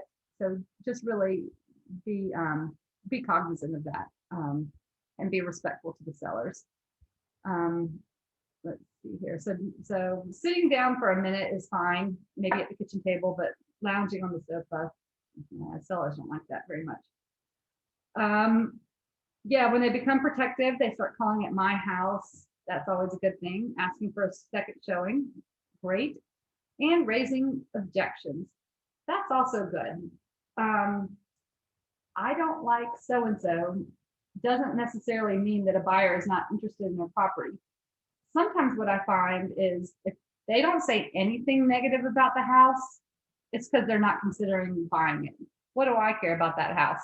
I don't even care enough to say I don't like it because I'm moving on to the next one. But when I'm saying like, oh, I don't like the color of the second bedroom, or that oven, isn't big enough for me to cook all the things. What I'm really saying is, how can I make that oven work for me? And I can paint this. So when they're saying things that are really specific that can be changed, it's because they're actually considering this house as one that they might like. So again, just be really a good listener and allow them to talk. Let's see here. All right, so we're moving on to the script here, and this is page 23. Oh, objection. We love it, but we haven't seen enough properties yet. Well, yes. How many do you have to see before you'll know that it's the right one? Would probably be my answer back to them. That's also why you preview for them. You've done a consultation. How many homes? I would ask them, how many homes do you think you need to look at? And really listen to them, because some people can make a decision quickly. They've sold houses before in other markets. Other people really do want to see everything that's out there before they can feel comfortable making an offer. They're always going to be looking over their shoulder like, oh, I think I'd like that one down the street better. I wish I had gotten that one. So in this market, we just don't have time to go see everything. And this is the ones that are available. Do you want to buy a home or do you want to look for a home? Those are two different things. Objection. We really want a formal living room.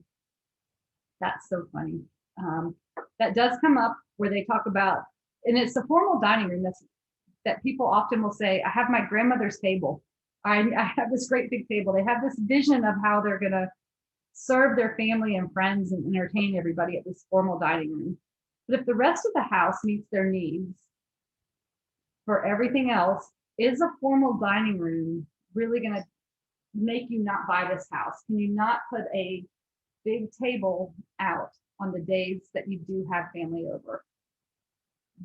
That is a way to overcome that. Now, if they have a big family, then a formal dining room is important because you're eating there every day. But help them, put the question back on them.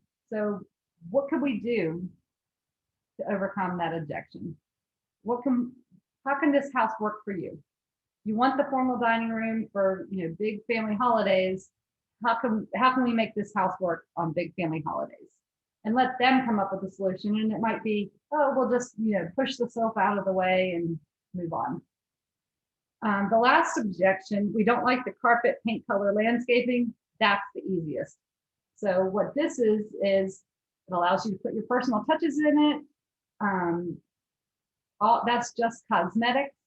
Again, say in 5 years, we both have an outdated house. So don't look at any of the cosmetics. That's something that's easily changed. You're going to have to change it 5 to 10 years down the road anyway. So if this house works for you, let's make it work versus trying to find the one that will. Because when we find a house that does have a formal dining room, carpet, paint color, and landscaping, it's going to cost $50,000 more because it's already done. We definitely want to help them reach that conclusion as well. Remember, you are not a tour guide with a lockbox key. That is something I wish somebody would have said more strongly to me last year when I showed that guy 100 houses. So you are not a tour guide with a lockbox key. And sometimes people do look at you that way.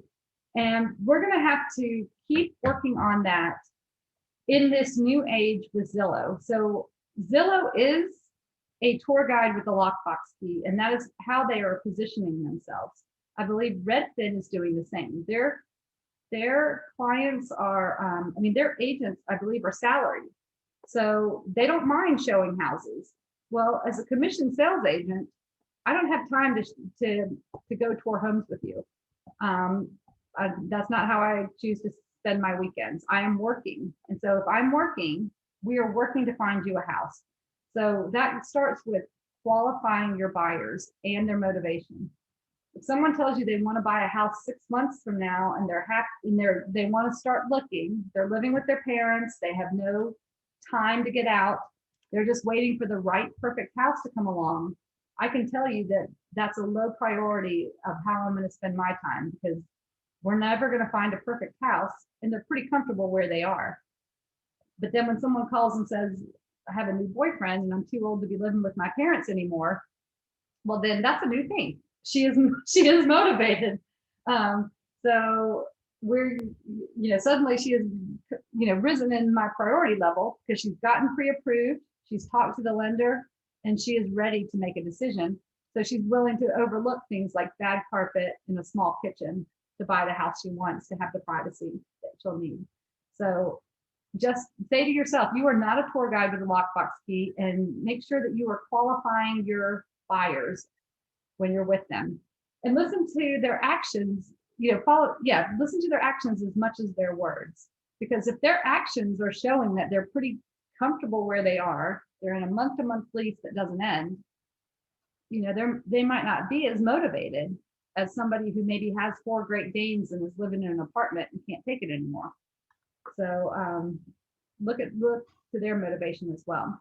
All right, so your job, once you go ahead.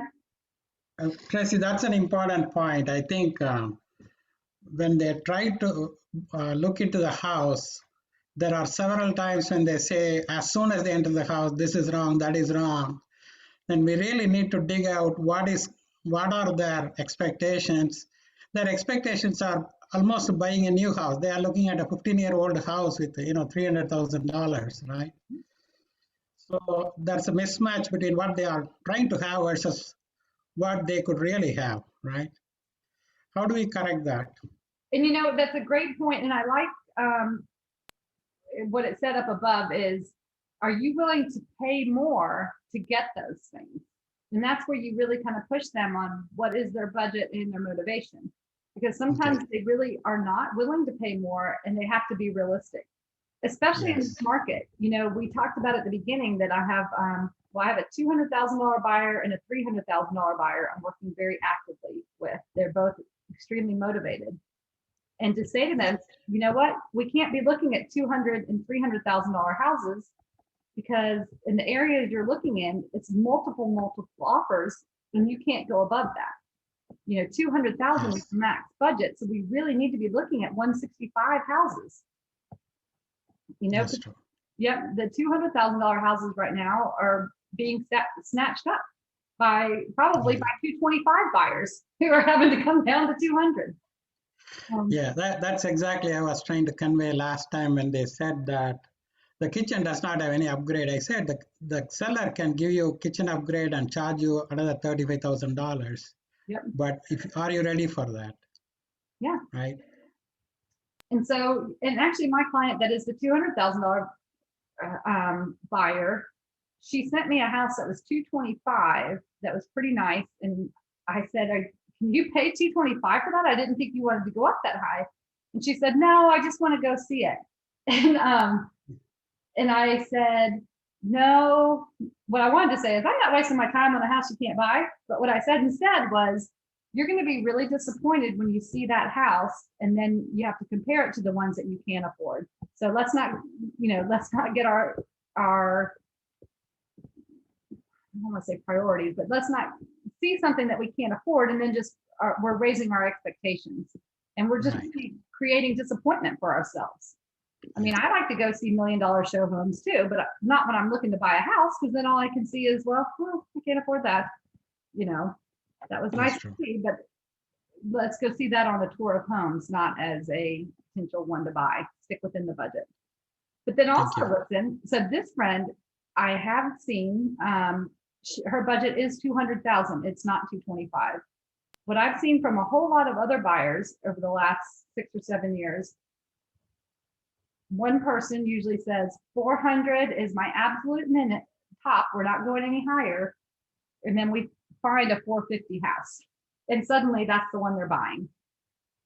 And I think because it's so much better than the $400,000 houses we've been seeing, and you realize there was some wiggle room for the right house. And I've also seen people who have been really adamant about a location, saying like, oh, I'll only live this far away from work, or I have to live in this community, also be willing to go out a little bit further to get what they want. I usually don't see people coming in because coming in costs more, but I do see people pushing further out. Maybe somebody that says, oh, I won't go, you know, so far outside of wherever it is, suddenly add another 5 miles and you might be able to afford, you might find the house you're looking for, you just have to drive a little more for it. I think I see that more often than people suddenly coming into town and going smaller. All right, so you're not a tour guide with a lockbox. I really want to print that out for myself as well. Remember, our job, once we've helped them find the right home, is to facilitate the decision-making process for your buyers. That's something else I'd like to highlight that I've been working on in the last year or so. We are not there to make decisions for our buyers. We are to facilitate their decision-making buyers, their decision-making. So when I talked about going into a house, I think when I first started showing homes, I looked at it as like me and a friend were seeing this home together and we could just make all the comments we wanted. Like, oh, this carpet is terrible and it smells like cat and whatever else we thought about the house. And then as I've matured in this, I've realized that's their decision to make. And if those things don't bother them, I don't need to be influencing them. I need to pick houses that I think would be a good fit for them in a variety of ways, whether that's affordability for the neighborhood, proximity to work, HOA fees that they can afford. But it's their decision to say whether that house is affordable for them. That's not mine. I can't say like, oh, I think this costs too much for you. No, that's their decision to make. And it's also their decision to make. I can afford more, but I, you know, can show them houses and say, you know, this might be a good deal. So they can make an offer and get the home they want before someone else does. So we're gonna so we've seen leads, we have appointments, we have agreements and contracts. Hopefully someone else has talked to you guys about getting a buyer's brokerage agreement. Not everyone gets those signed up front, but I do think it's really important. When you bring that sheet out with the buyer's brokerage agreement and you ask them to sign, making a commitment to you, even though we all know in reality, they probably could just walk away if they wanted to, and we would not fight them on it. That's not the kind of business we're in. But by requesting that they look at it, make a commitment to you and sign it, it brings it up to them that they're making a commitment to you, that you're not just showing them houses like a Zillow agent that they've called off the internet to see this one, that they're not working with the listing agent. They are working with you and that you're going to facilitate them through the process. Even though this class is on finding and showing homes, another thing I say is finding the house is the easy part. Getting from contract to close is the hard part. That's also where your knowledge, expertise, and help from other people in your office is going to help. We can find houses. I mean, they're finding houses on the internet themselves. Getting to the closing table is a real skill set that is providing value. So let's see here. Each time you show a new property, ask your buyer to rank that property on a scale of 1 to 10. That's a great thing because it really forces them to think about it. I've had one of the agents in our office say, if we find a house that's rated an 8 or above, are you willing to make an offer on it today? I think she says that before they go out, which I find interesting. And that's where you'll also get to know your buyers, whether they just want to look, they need to see 10, 20 homes before they can say that, or if they'll be like, yeah, no, if I find an 8 today, I'm willing to put an offer on it. That's also setting their expectations that we're not going to find a 10 today. There really isn't a 10, because if there was, there would be multiple offers, well over list price, cash, waiving the appraisal. So we're going to find somewhere between an 8 and a 10, and that's, you know, we're going to talk about how we can make that house work for you.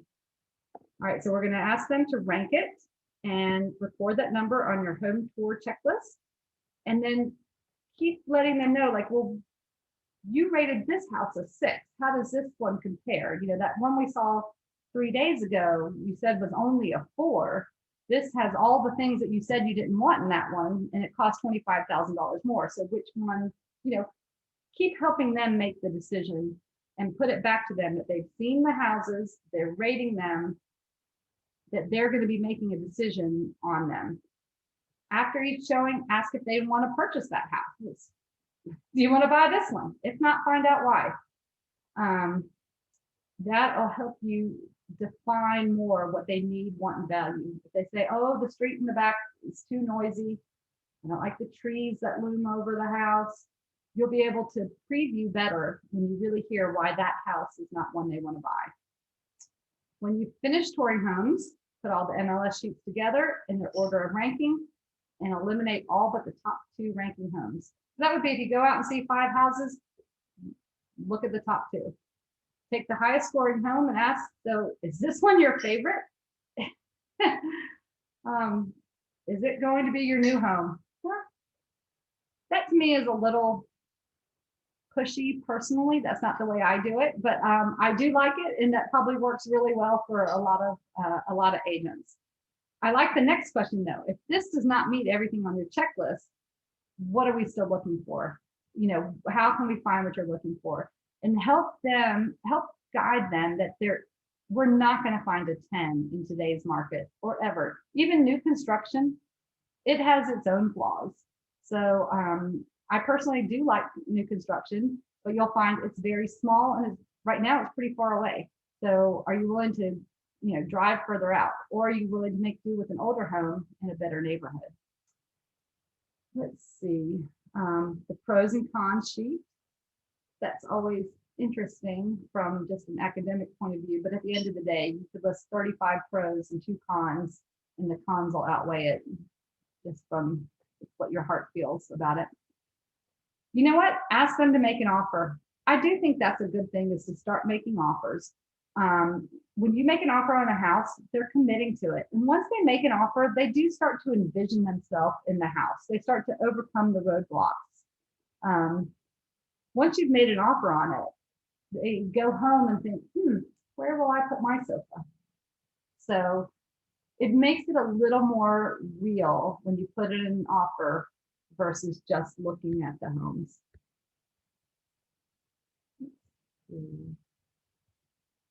I do not have the video.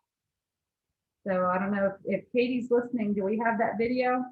I can definitely pull it up, and I just would love if everyone could tell me if they can hear it. I think the settings on my Zoom allow y'all to hear my videos. Give me 1 second, please. And Tracy, I'm not sure if you meant to keep your screen, your video off, because we can't see you as you're talking. We just see the black screen. There she is. I just muted myself. Okay, I'm going to share this will stop other screen sharing. Can I stop sharing your screen, please? Yes. Thank you. All right.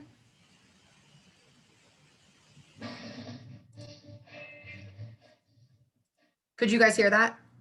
Yes. It was like terrible music. Great.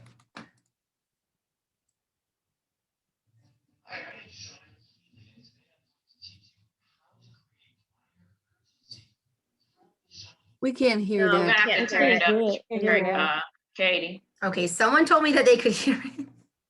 Who was that? Okay, stand by. It's gonna be so good. Can't wait. You could have heard it in the beginning, but it was very muffled, and now it's like computer robotic. Sure. Settings.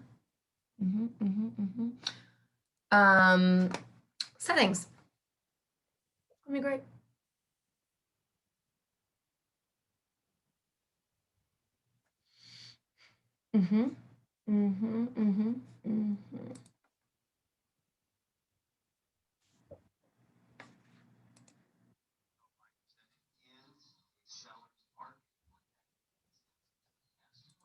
Yay or nay? Negative. Okay, Bala's like, no, nope, not good. Okay, so this is what we're gonna do, and I'm really excited about this, is we are going to, I'm gonna share this site with y'all. You do have to be signed into KW Connect. So I just put the link in the chat. This is actually a pretty good video to watch. So if y'all don't mind, please clicking on that, put in your login and password information. And then we're all gonna mute ourselves. We're all gonna watch it. It's gonna take about 3 minutes. And then we're gonna make sure that we all watched it by asking questions after. How does that make everyone feel? Oh, perfect. It is working. Okay, so enjoy the video. We'll come back together in 3.5 minutes.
Okay, just finished for me.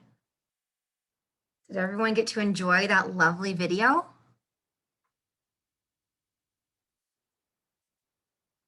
Yeah, it just finished. Okay, thank you. I was like, no one watched it. Thank you, Mari. So You're welcome. let's get 3 ahas. Just need 3 people to say anything that you learned and got from that video. Well, I don't think I have an aha. I think it's best practice. I like the fact that printing out these homes, 7 homes, 10 homes, and laying those in the client's hand and then going by and saying, okay, which one is your favorite? Just kind of ask them so there's no runaround and you don't feel worn out, and the client too. so that we can narrow it down and go, okay, so out of these 2 homes from this side of town, which one was your favorite? Okay, and then we have other 3 homes from another side of town. And then we finally get down to the nitty gritty on those lasting 2 homes, and they finally pick a home. You're really asking them, showing a sense of urgency too, because of the market, and they know that you really mean business. So they get on board with you in finding their home. Like, we're not going to play around. So I kind of like that, kind of keeping it in order and keeping the business running smoothly, you know? Love that. Thank you. Okay, that was a great answer. So who's trying to follow Maureen?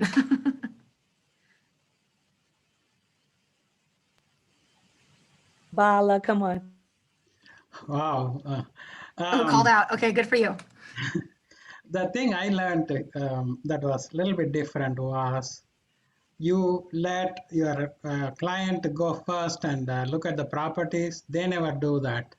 They always drag me along. So during the process, I end up showing 40 houses. Right? I love that. So you're making the buyers spend their time and gas money pre-qualifying the homes first, and then any that they want to see. Now, I will say this, put them on that buyer portal that Tracy showed you. Put them on it so that they're getting new homes every day, or the ASAP option, because sometimes they can't go see it one day and it won't still be on the market the next day when you can go. But I love that. Make sure that they're very comfortable with the neighborhood or the area that it's in. Love that. Hit me with one more. Well, I one like more. the setting the expectation. Go ahead. Oh, wait. Oh, go ahead, Okay. Paula. Sorry, go ahead. I was just saying I like how up front it's mentioned to set the expectations so that they understand that the houses are going fast, and then you might have to end up in a competitive situation. So that also would help with a sense of urgency that if you like this house and this is the one and it has your 5 must-haves, then jump on it. Love that. Thank you. Yeah, because if we do a better buyer consultation and we set expectations better up front, I promise you it will go easier after that. Has anyone had a client where you're like, dang it, I should have explained this a little bit better so that I'm not having to rehash it after the fact? I don't know how Tracy, me too. Me too, for sure. I've definitely lost a buyer because I didn't do a proper buyer consultation. I didn't educate her well enough. And so she just kind of felt lost the whole time. Remember, these people know less about this than you do, even as a brand new agent.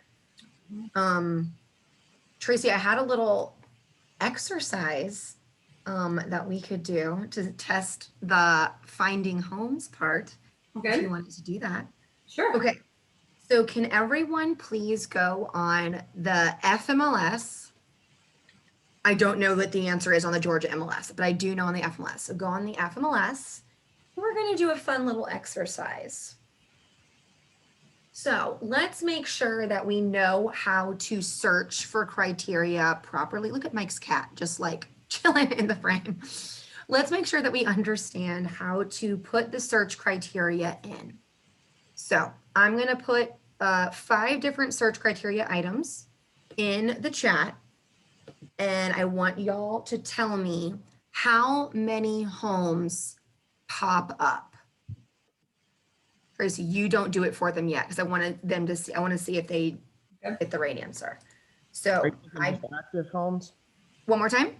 It's active, right? Yes. So we're going to pretend like these are buyers that we're going to go out and show today. Okay. And they have to have a single family detached home. I just put this in the chat. Okay. Have to have a single family detached home. Can't be an apartment. I'm sorry, a condo or a townhome. They need to be in Brockett Elementary. They want at least 3 bedrooms. They want at least 2 bathrooms. Someone already got the right answer. And they cannot go over $350,000.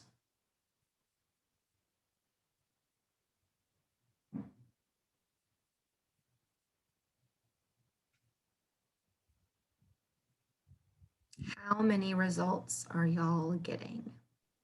4. Is everyone getting 4? And if you didn't get 4 yet, or if you got, well, that's not true. If you got a different number than 4, please let me know, because I do want to make sure y'all know how to fill out the criteria for things like that. What brave soul is going to admit that they might not have gotten 4? Or did everyone just do such a good job? I'm just not sure of the process where you cannot go over 300,000. Love it. Tracy, can I share my screen real quick?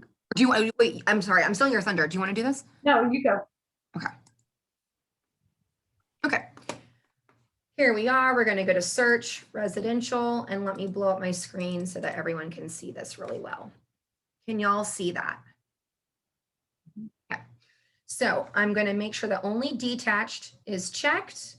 I'm only going to look at active. However, if I had buyers that were looking in an area, I would probably go ahead and look at the coming soon as well, just from an agent standpoint. Now, you cannot email out coming soons to your clients. It just won't show up in your email. I don't know why that happens. It's very annoying. What you can do if there's a coming soon that you want to send to them is save it as a PDF and then send it to them that way with all the information.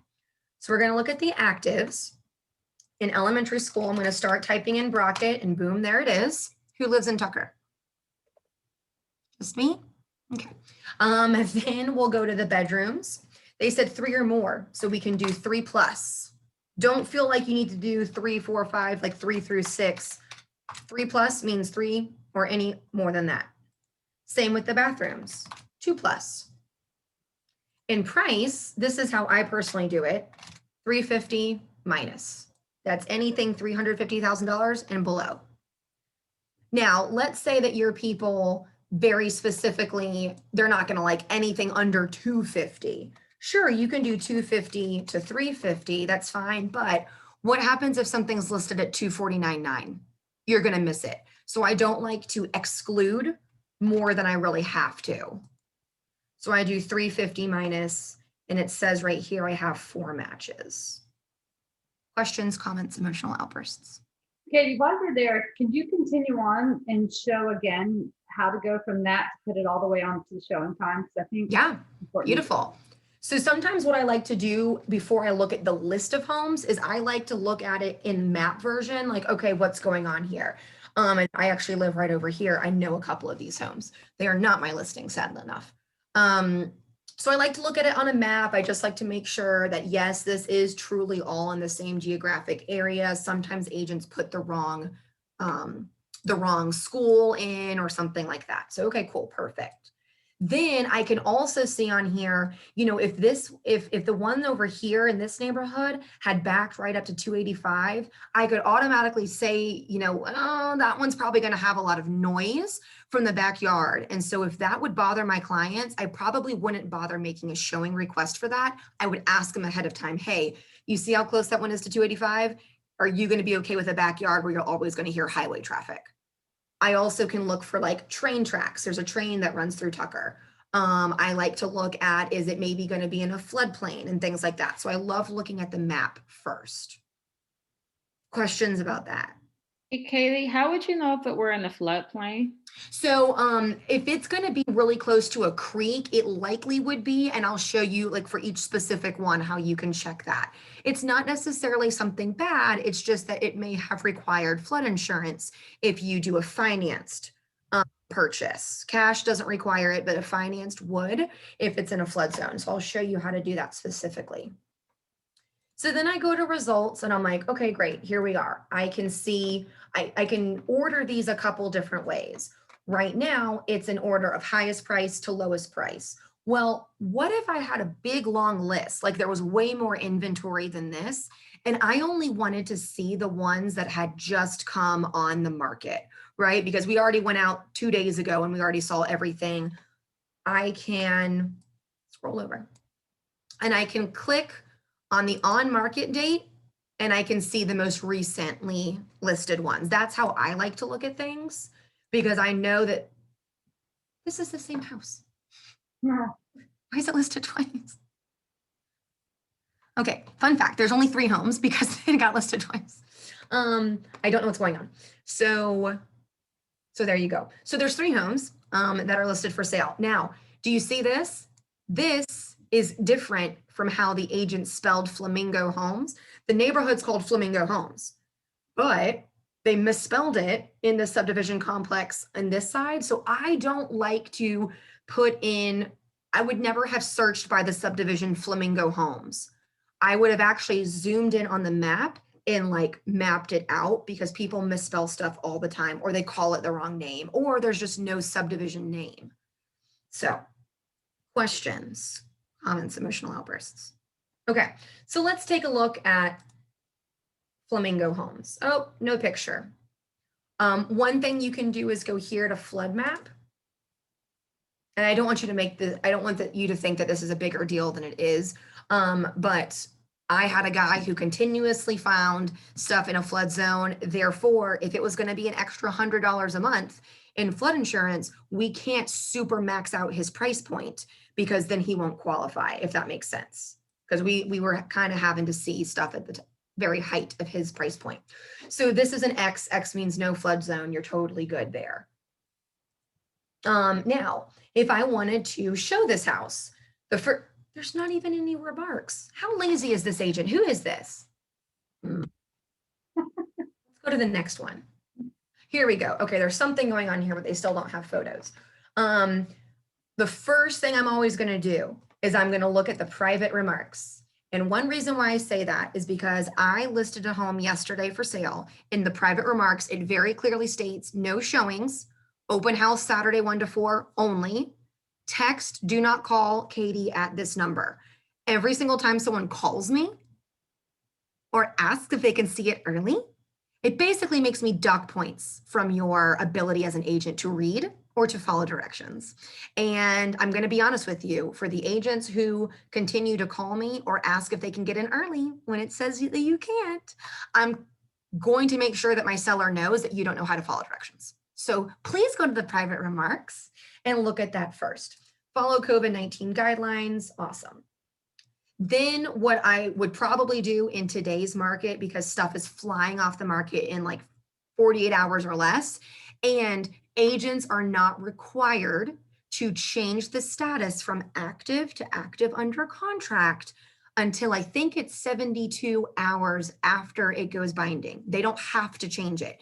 This could say active and it's been under contract for almost 3 full days. Okay. Now, let's not waste anyone's time, and let's not let any of our buyers fall in love with a home that's no longer available. So I'm going to scroll to the bottom and I'm going to say, yeah, it's me, Katie, over at Peachtree Road. Is your listing still available? I wanted to show it tonight at 5. Yes, or shoot them a text. But I always like to go off of what the private remarks say, just to stay in the good graces of the listing agent. Then I'll schedule a showing. If he's like, yep, Katie, we're doing highest and best offer by tomorrow. Awesome. Thank you, Antonio. I will schedule a showing.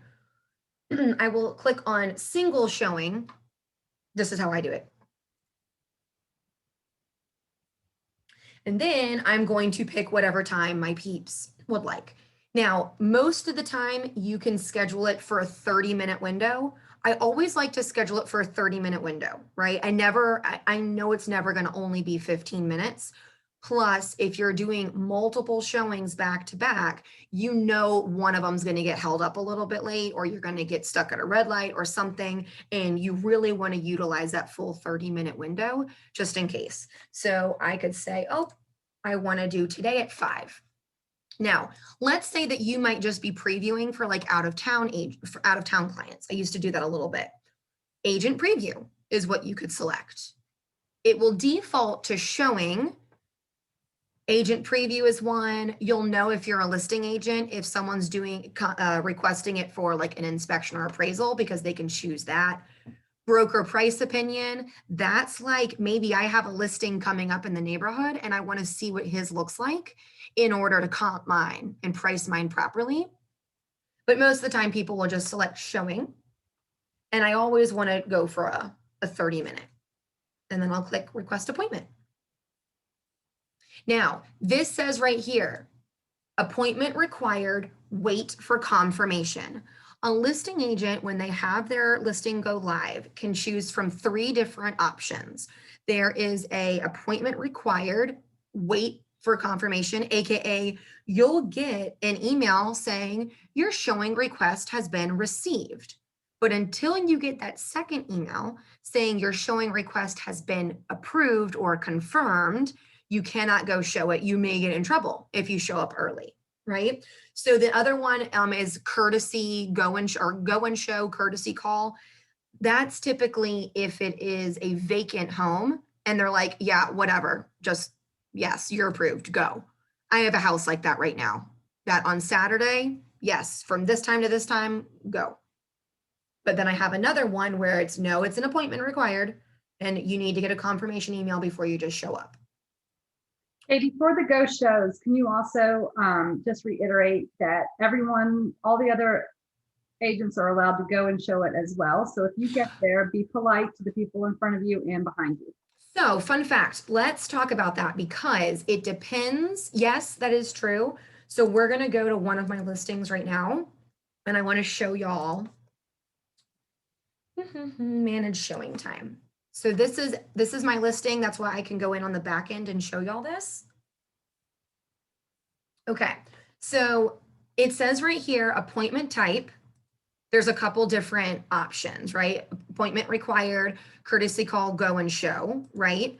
But if it says courtesy call, go and show, I would still, as the listing agent, have to select allow scheduling overlaps, multiple showings at one time. Yes, and no need to let the agents know that that's going to happen. Or if I wanted it to be, nope, it only has to be one at a time, even though like it's approved, like as long as no one else is doing it, yes, you're totally good.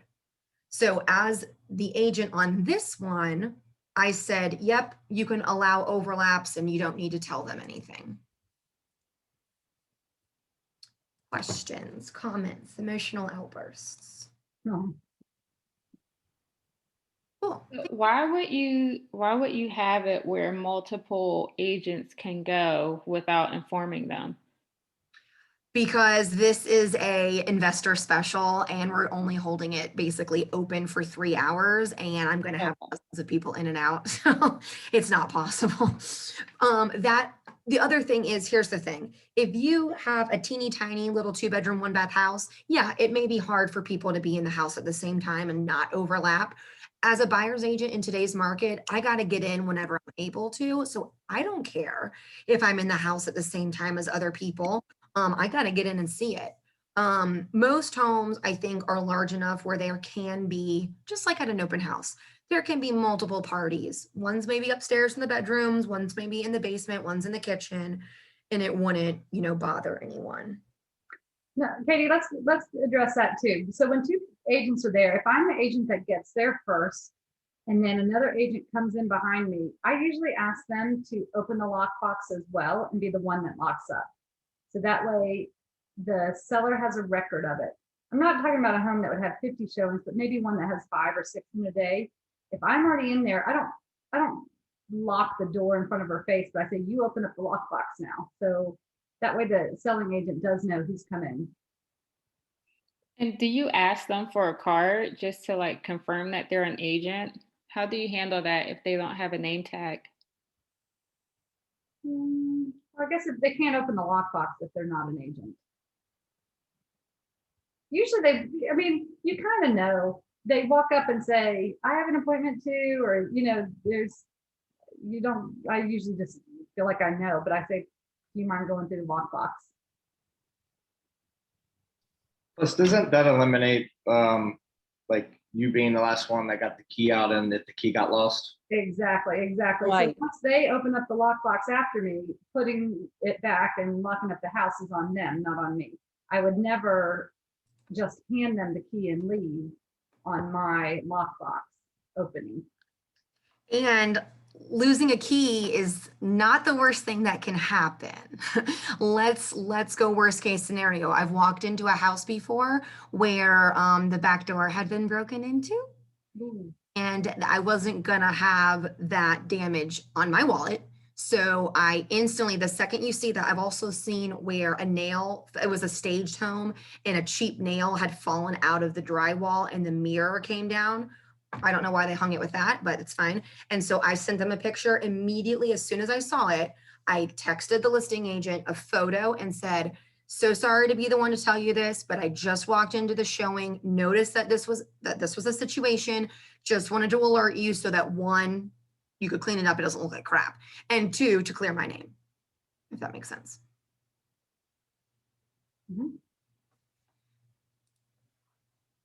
So question, just going over it again so I could be clear, holding the key and you're at the showing first and then you have another agent coming in. We're not just passing, which I won't do, passing the key to that agent to go ahead and continue to look. We're putting it back in the lockbox, am I right? So that they can open it. Okay, because it is calculated. Don't it tell you who's coming to see the home and all that good stuff? Okay. So if you go in, so I think at the beginning I said, when I go in, I turn and lock the door behind me. Because people will come up and try to get in. So if another agent comes up and wants to show the house while I'm in there. So I think earlier in this presentation, I said, I've found that neighbors or other people are walking up to come in, and then I say, no, you need to have an agent. I'm not showing you the house. I'm here. That's why I lock the door. But if an agent comes up and she's like, I have an appointment at 2:30 also, and I'm like, okay, come on in. You know, we can share the time. We're both busy agents who are, I look at ourselves as coworkers, not enemies. We're coworkers. You're busy too.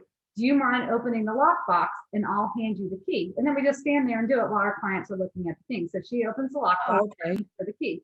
So then, you know, it's her lockbox responsibility at that point. Perfect. And then we can both, and like Katie said, usually the house is big enough. We can all see it together and be out of here versus making her sit in her car for 20 minutes while my clients look at the backyard.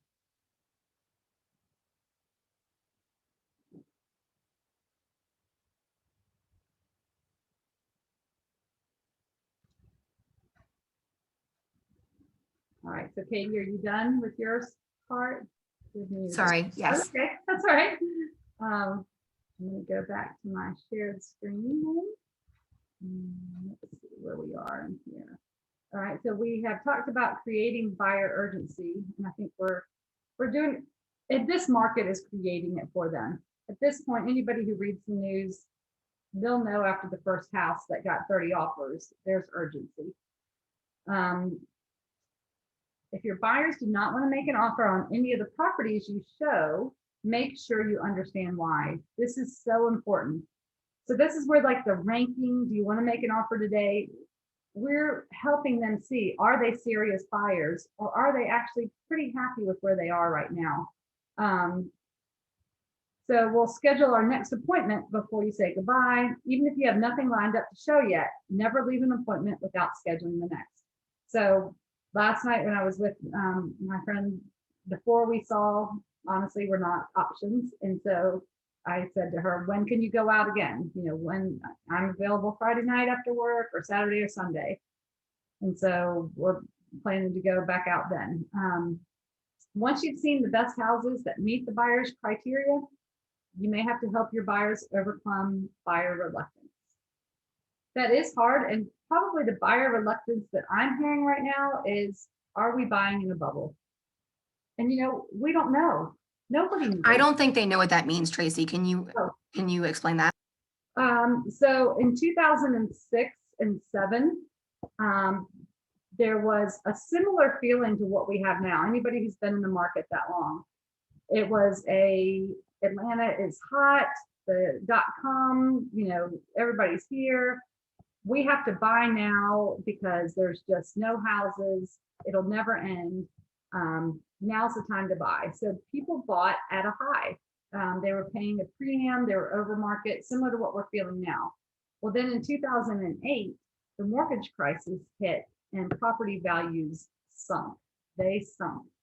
Now, to be really honest, they did return. So most of the people that bought, even buying in the bubble, they didn't lose money eventually. They just lost money immediately.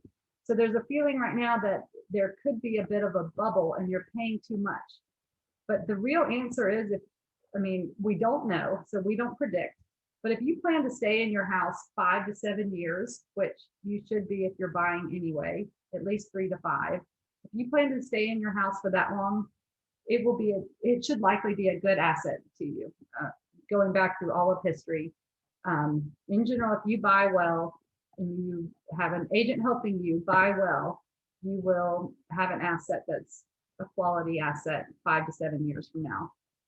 I don't like to look at homes as an asset as the highest criteria, because this is your home. We have assets, and that is a good thing to have, and hopefully your home will be an asset for you, but it's also your home. So if you buy it today, sell it 5 years from now for the same price you paid for it, you have a home to live in for 5 years, and you hopefully made a community for yourself in that area.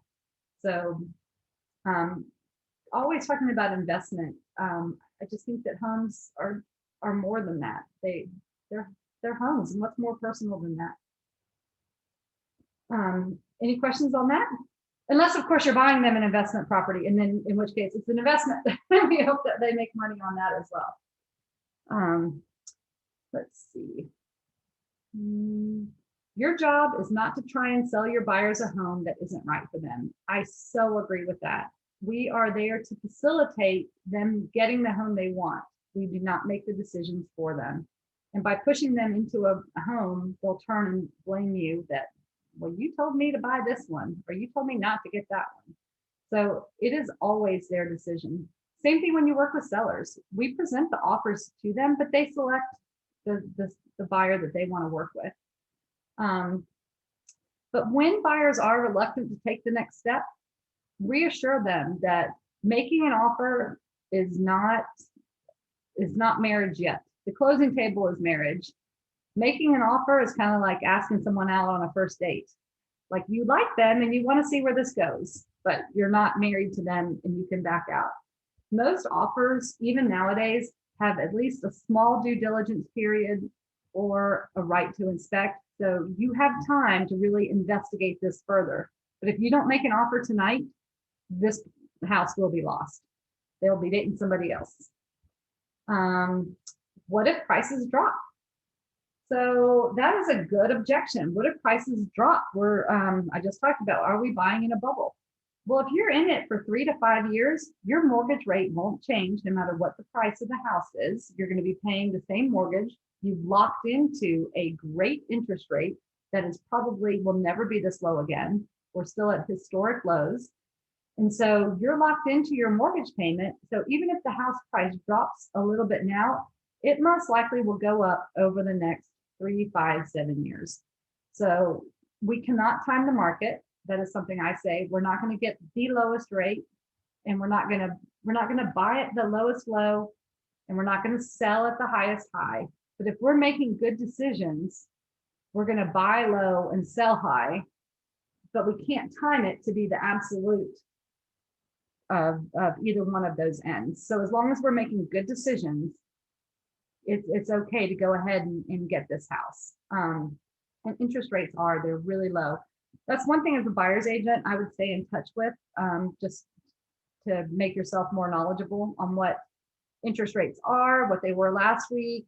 Talk to your lenders, just stay aware of interest rates. It's a great thing to be able to say when you're showing a house, oh, did you see interest rates ticked up 0.25% yesterday based on, the treasury bonds going down, or whatever it is that caused it to happen. So that is a part of your knowledge base, is following economics and interest rates. It's very important to us as realtors. Objection is we want to sleep on it. I'm sure you guys have all been in a car dealer, which has a big sign on the door that says, the car you're sleeping on tonight is the one that somebody slept on that last night and is buying today, or something like that, where it's like you slept on it and so did they, and now it's gone. In this market, you can't sleep on it. Hopefully you've shown them enough houses that they're able to make a decision. They need to have their pre-qual letter. You need to write the offer tonight. If we wait to write it tomorrow, we're not in the running. And if we have a due diligence period, that's when you sleep on it and check it out. Let's see, regroup and rethink. If you've shown more than the average number of homes and your buyers have not made an offer, it's time to go back to the drawing board. So true. There is a disconnect. If they've seen, honestly, I think really more than 10 homes, you're seeing the same thing over and over. If you see really even more than 5 or 6 homes that meet your parameters and they don't want to put in an offer, something is not clicking. They need to change their parameters. Either they need to adjust their price or they need to adjust what they're looking for in a new home. And just ask them, say, hey, we've seen 5 or 6 that I thought met your needs. How can I adjust the search for you? What do we need to be finding in these new homes? And that's where you'll get, if they keep asking for the same thing, what you'll find is that they might not be a realistic buyer. They might be somebody who's looking now who really isn't super interested in purchasing. They're pretty comfortable where they are. They're not motivated to really move into a new home. We do expect prices to go up. So if you're not buying in the next 4 to 6 months, what's going to happen, 6 months to a year from now? Prices will have increased and interest rates will have gone up. So if you're not finding what you're looking today, how will it be better 6 months to a year from now? And I wouldn't be afraid of asking that question. What do you think will happen 6 months to a year from now if the ones we're finding today are not meeting your criteria? Are you planning to get a raise? Are you planning, how do you plan to buy a home in the future? Let's see, if they're willing to adjust their expectations, do a new search. If not, recategorize them as a low priority buyer and stop devoting your showing time to them. I would say that as well. Keep them. They want to be a buyer, but maybe they're not the buyer that you give up your Friday nights for and the other nights for. I have a few buyers like that ask to see homes, and I've found I definitely do see them homes, but I don't drop everything and all my time with my family to go show them a home when I think that I'll be showing them it still 3 or 4 months from now. Okay. I'm now on page 31, and this is your customer experience focus. This is awesome. I love this, and I'll tell you, even as a selling agent, you want to keep some stuff in your car. So it says, keep your buyers focused on their objective, finding the home that most closely matches their needs and wants. So when I know for myself, I personally get hungry and I get hangry and crabby. So I do keep a lot of snacks in my car, especially if there's going to be kids touring the home as well. I usually have, and sometimes I think it just sounds actually creepy, but I keep little toys in my car, new toys. Like I usually have Hot Wheels cars, because I feel like that everybody kind of likes a new Hot Wheel. It goes through a pretty wide age and it's just something fun that doesn't cost very much. I don't know that I would do a coloring book with crayons, because if they used crayons in a seller's house, you just don't know what would happen. I would not give children a coloring book with crayons. Most kids today take their parents' phones. I'll be perfectly honest. They just take their phones and sit on the sofa and they just sit there like, looking at the phone. So phones today are probably the best source of entertaining kids. I would take paperwork. You definitely want to bring the MLS sheets about the house, any other information you can bring. Sometimes we've had a clipboard to put them on, and that way it makes it easier for the buyer to write on as we're going through the house. Clipboard is good. Map, a first aid kit, that is really good. And that's just something good to keep in your car anyway. Tape measure and a level, highly recommend. I definitely pull out that tape measure all the time. We'll be in a bedroom and they'll say, I don't know if my bed will fit. And then I'll say, well, let's find out. And I run down to my car, bring the tape measure back up and say, look at this, 86 inches. A king bed could easily fit in this room. So that is really necessary. Digital camera, that's on our phone. So yeah, you want to take pictures. All right, paper goods, tissues, toilet paper, yes. And I'm going to say something else about this. When you are showing houses, especially houses that are vacant, occasionally the water is turned off. So tell that to your clients before they use the bathroom, because it sets up for embarrassment later on when they find out that even though there's water in the toilet, you can't flush it. So definitely say that to the buyers. Don't use the, make sure that the water's on in a vacant house, because a lot of times they don't tell you they're going to go use the bathroom. They just do. And then it's an issue. I would keep toilet paper in the car and soap to wash your hands afterwards, tissues, all of that. Very good. Keep umbrellas. For you guys as showing agents, I also would keep, I keep shoes in my car. You'd be surprised that you want to go walk the property. And so I know for some of the ladies more than the men perhaps, but I might wear shoes that I don't feel like walking through poison ivy to the back of the lot with, but I keep some boots in my car and I absolutely walk all the way to the back. I don't care about mud, poison ivy, or snakes because I have these boots on. So, and I keep those in my car most of the time when I'm out showing property. I want proper shoes. Beverages and snacks, absolutely. Umbrellas, you're going to need those. The flashlight also is really important.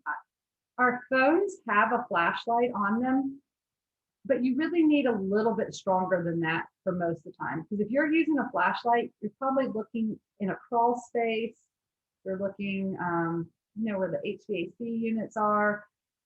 Having a good flashlight is necessary. Anyone else have anything to add to this list?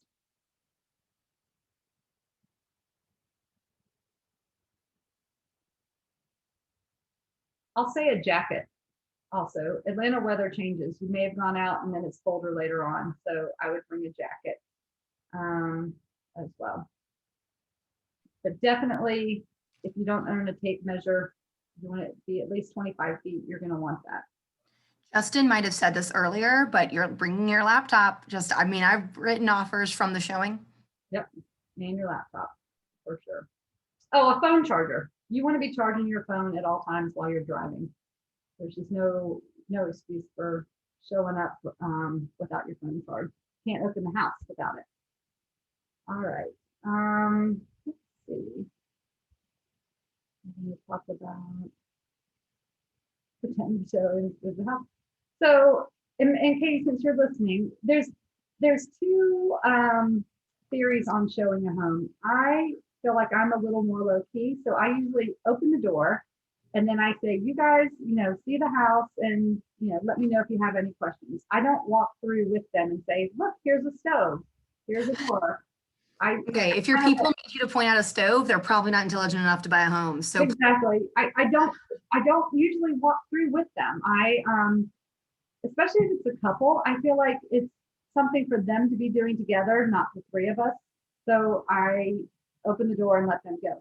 I usually do say, go upstairs first. I don't know if you guys have heard this, but definitely always go upstairs first and then do the basement, because you don't want to go to the basement first and then you have to walk up 2 flights of stairs to see the upstairs and you're out of breath. So if you go upstairs first, you're only doing 1 flight of steps at a time. You don't want to have to do two. And let's be real, the upstairs where the bedrooms typically are is typically going to be a bigger deal killer or like make or break a home than a basement situation. So that's why I like to know, is this even a possibility? Because I'm not going into a creepy basement if we're going to just say no from the upstairs. Exactly. So I definitely have had some single buyers recently, and because I work with mostly my sphere and they're my friends, I do walk around a little bit more with my single buyers, right? Like, what are they going to do? Like, I'm just going to stand in the kitchen and one person's going to walk around. Like, it's kind of weird. But no, Tracy, I do the same thing if it's a couple. If the lights aren't already on, which most of the time they're not, I definitely go through the home and I click on all the lights. I unlock the door to get to the back, blah, blah, blah. And I'll typically stay on the same level as them. Or like if they go upstairs, I'll wait like 30 seconds. And then if they went straight to the master, I want to go see the other bedrooms first. Then we'll swap and then we'll meet again at the landing or something, because I want it to feel like, look, yes, I'm here if you have any questions. I'm also probably going to do a harsher critique on the home than what they're going to do. And I've been to enough inspections now, and I've owned enough homes myself now where I can point out what may be an issue, because the buyers are looking this way, but I'm looking this way. I'm gonna notice stuff with a roof. I'm going to notice stuff with the gutters. I'm going to notice foundation cracks. They're not. They're going to be like, oh my God, I'm going to put my couch here. And I'm going to be like, I don't care. It's not foundationally sound. So be looking for things that an inspector would look at, right? Don't waste their money. Don't waste $450 on an inspection when there's like, oh my God, this has way terrible water problems in a cellar, so be doing that. Makes sense. Yeah, and I also am looking, at the beginning, I was talking about looking for a well-maintained home, and that's the sort of thing. Look at the age of the systems,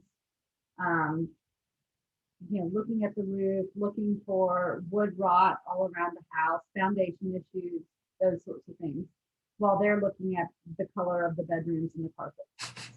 And keep in mind, grandma's home that hasn't been cosmetically updated in 30 years probably has the best bones in the neighborhood, because grandma bought that home for the rest of her life. And yes, she was going to call a maintenance man the second anything went wrong. And I don't care if I have to take wallpaper down from every single room if that home is going to be super sturdy.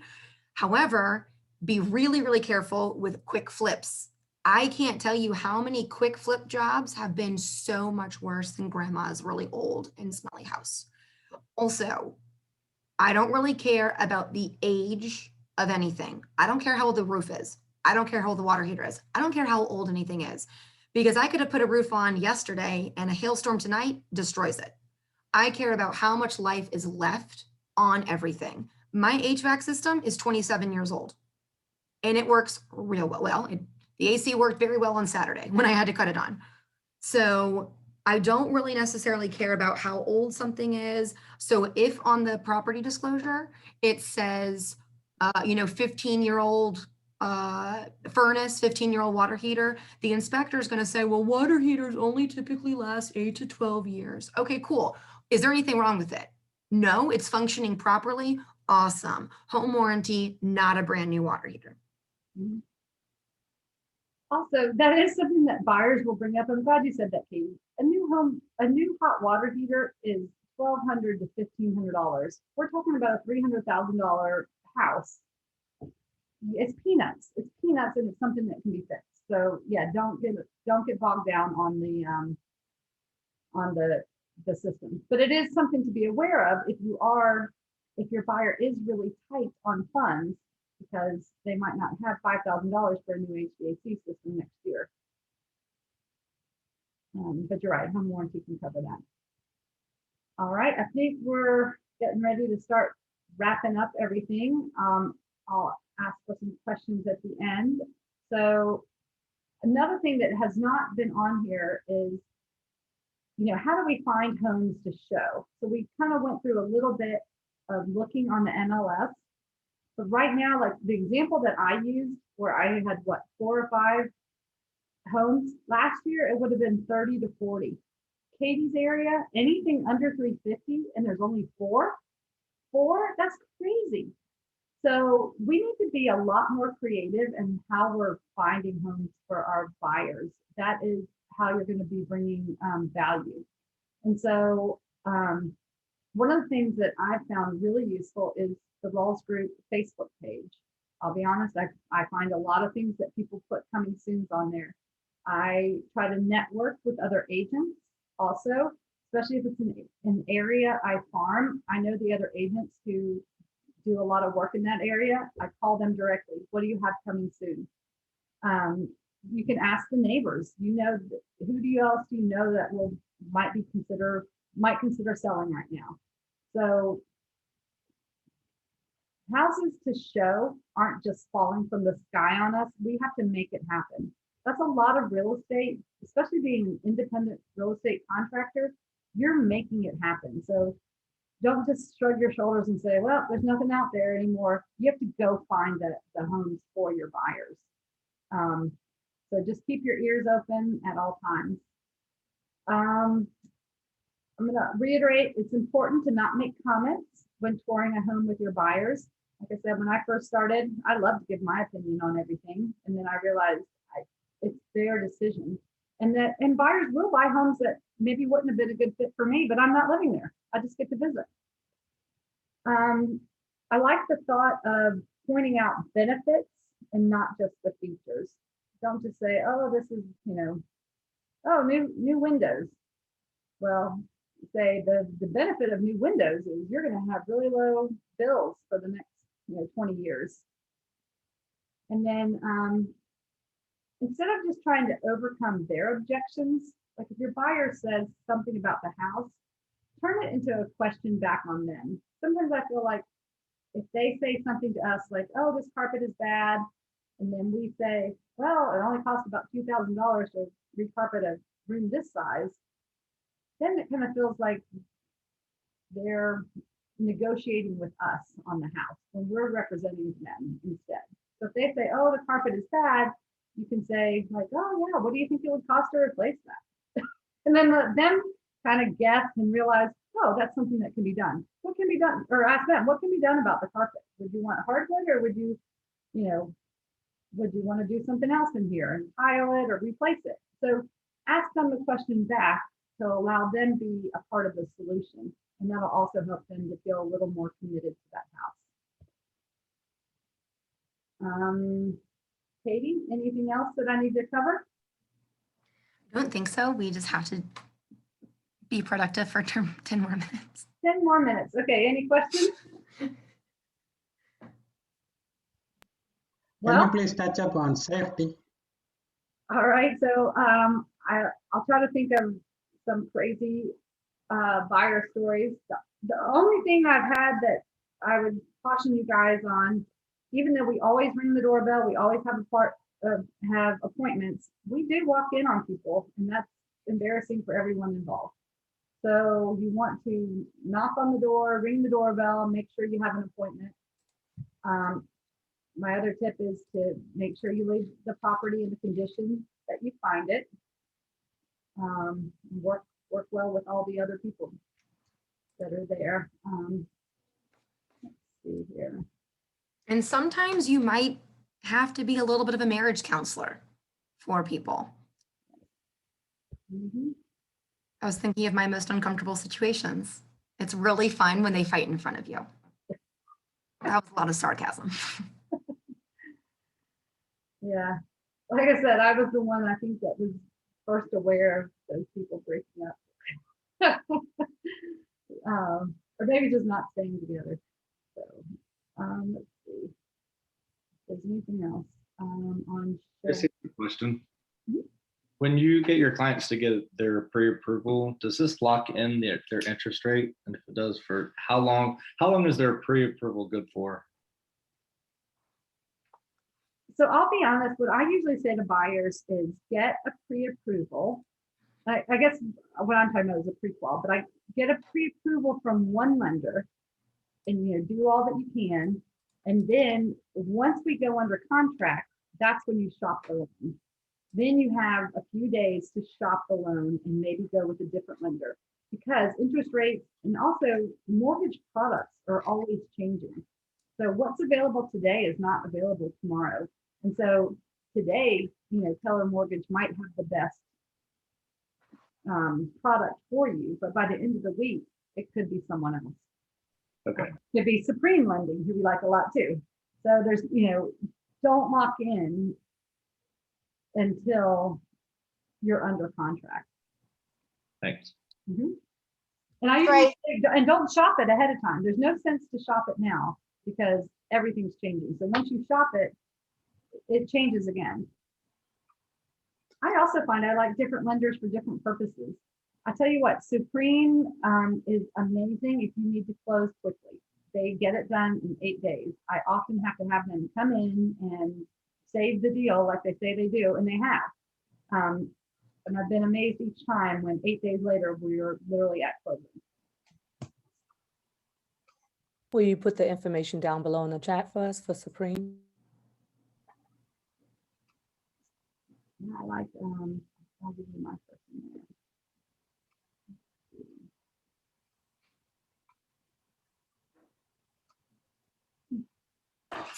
While you're doing that, I wanted to ask a question. What is your preference on sending offers? Let's say if the price is 400,000, but the buyer is pre-approved for 500,000, and that's on a pre-approval letter. Are you getting a new pre-approval with 400 if that's what you're going to offer, or are you just sending the whole 500 on a pre-approval? No, that is a really great question. That is I love that question, Justin. Yeah, no, that's really insightful. So I would have said 6 months ago or even 4 months ago, I probably would ask for the pre-approval letter to match the offer. Now I think that the expectation is, can you go over, do you have the funds to buy the house if it does not appraise? So therefore, I would say show more money on the pre-approval. Because if I see that you're approved up to 450, and I have another, and so say I have 2 offers for 400, one's approved to 450 and one's only approved at 400, and I have any bit of appraisal concern, I'll go with the 450 because I think he's a more secure buyer now. Katie, what's your thought? That was exactly what I was going to say. Like, I probably a couple years ago, I would have said, we'll just go with, sometimes Supreme sends me it in a Word document so that I can edit it and then make it into a PDF and like change the numbers just however I need them to be. But I do think that now showing that that's not at the very top of their budget is a really good idea. And let's be real, to win right now, you kind of almost even have to waive or offer to do money out of pocket above appraisal. So I don't even know if like the financing is as big of a concern as much as, hey, it's not going to appraise for these bananas prices. Are you willing and able? And you may have to show like proof of funds that cover the down payment as well as anything above the appraised value that you might want to be offering. So is the logic behind showing the higher approval amount just to kind of imply that they had additional money? So saying that 450 approval versus 400, if you're doing the 20% down payment, then that's about $10,000 that you would expect that home buyer to have. Well, it's different because however much you get approved for, that's how much you're allowed to have in like a monthly payment. It doesn't mean you have 10 grand just chilling. Right. No, I understand what it means. But I mean, is that the implication why you would show being approved?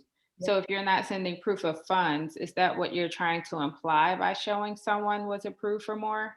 I think it just shows, hey, look how well qualified these buyers are. So yes, basically, yeah. Okay.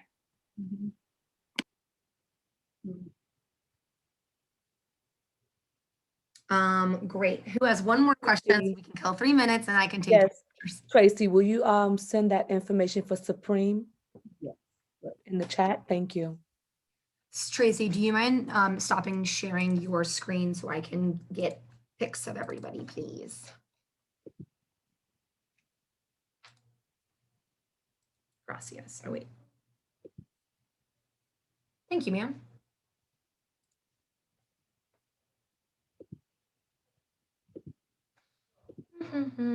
Okay, what is this? March Virtual Ignite?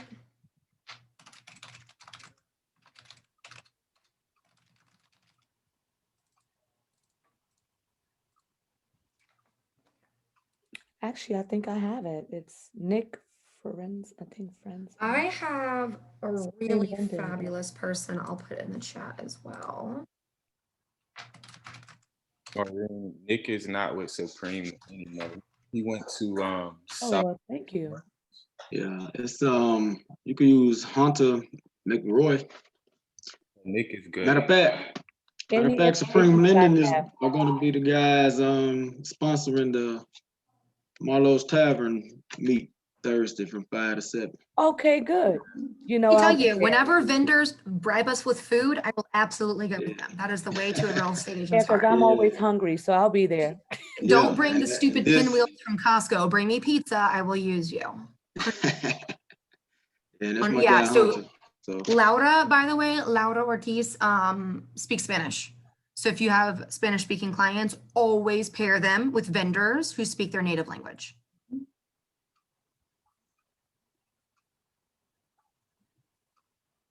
Great. last questions? Anything else?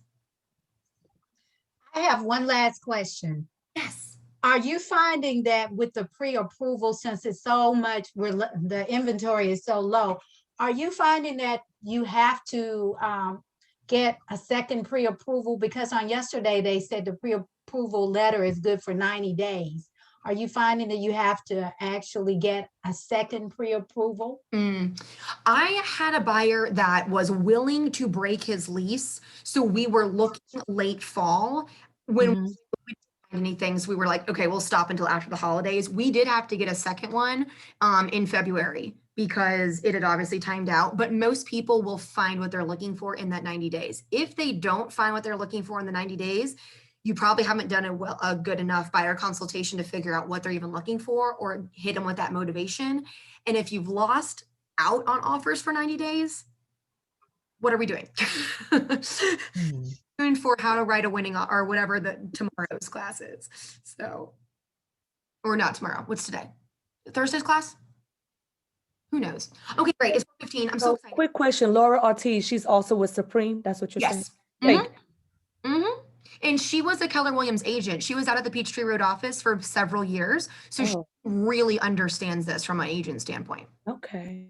Okay, put your cute little faces in the screen, please, darlings. Katrina, your daughter's adorable. Love her. Bala, your smile, Bala, makes me very happy. Okay, stand by. Page 2. Hit me. Beautiful. Y'all, thank you so much. So excited to see you Thursday, where we're going to teach you something about writing offers. Thank you both. Do you need anything else? I don't think so. Okay, toodles, everyone. Have a good night. Thank you. Thank you. Bye, you're welcome. Thank you, Tracy.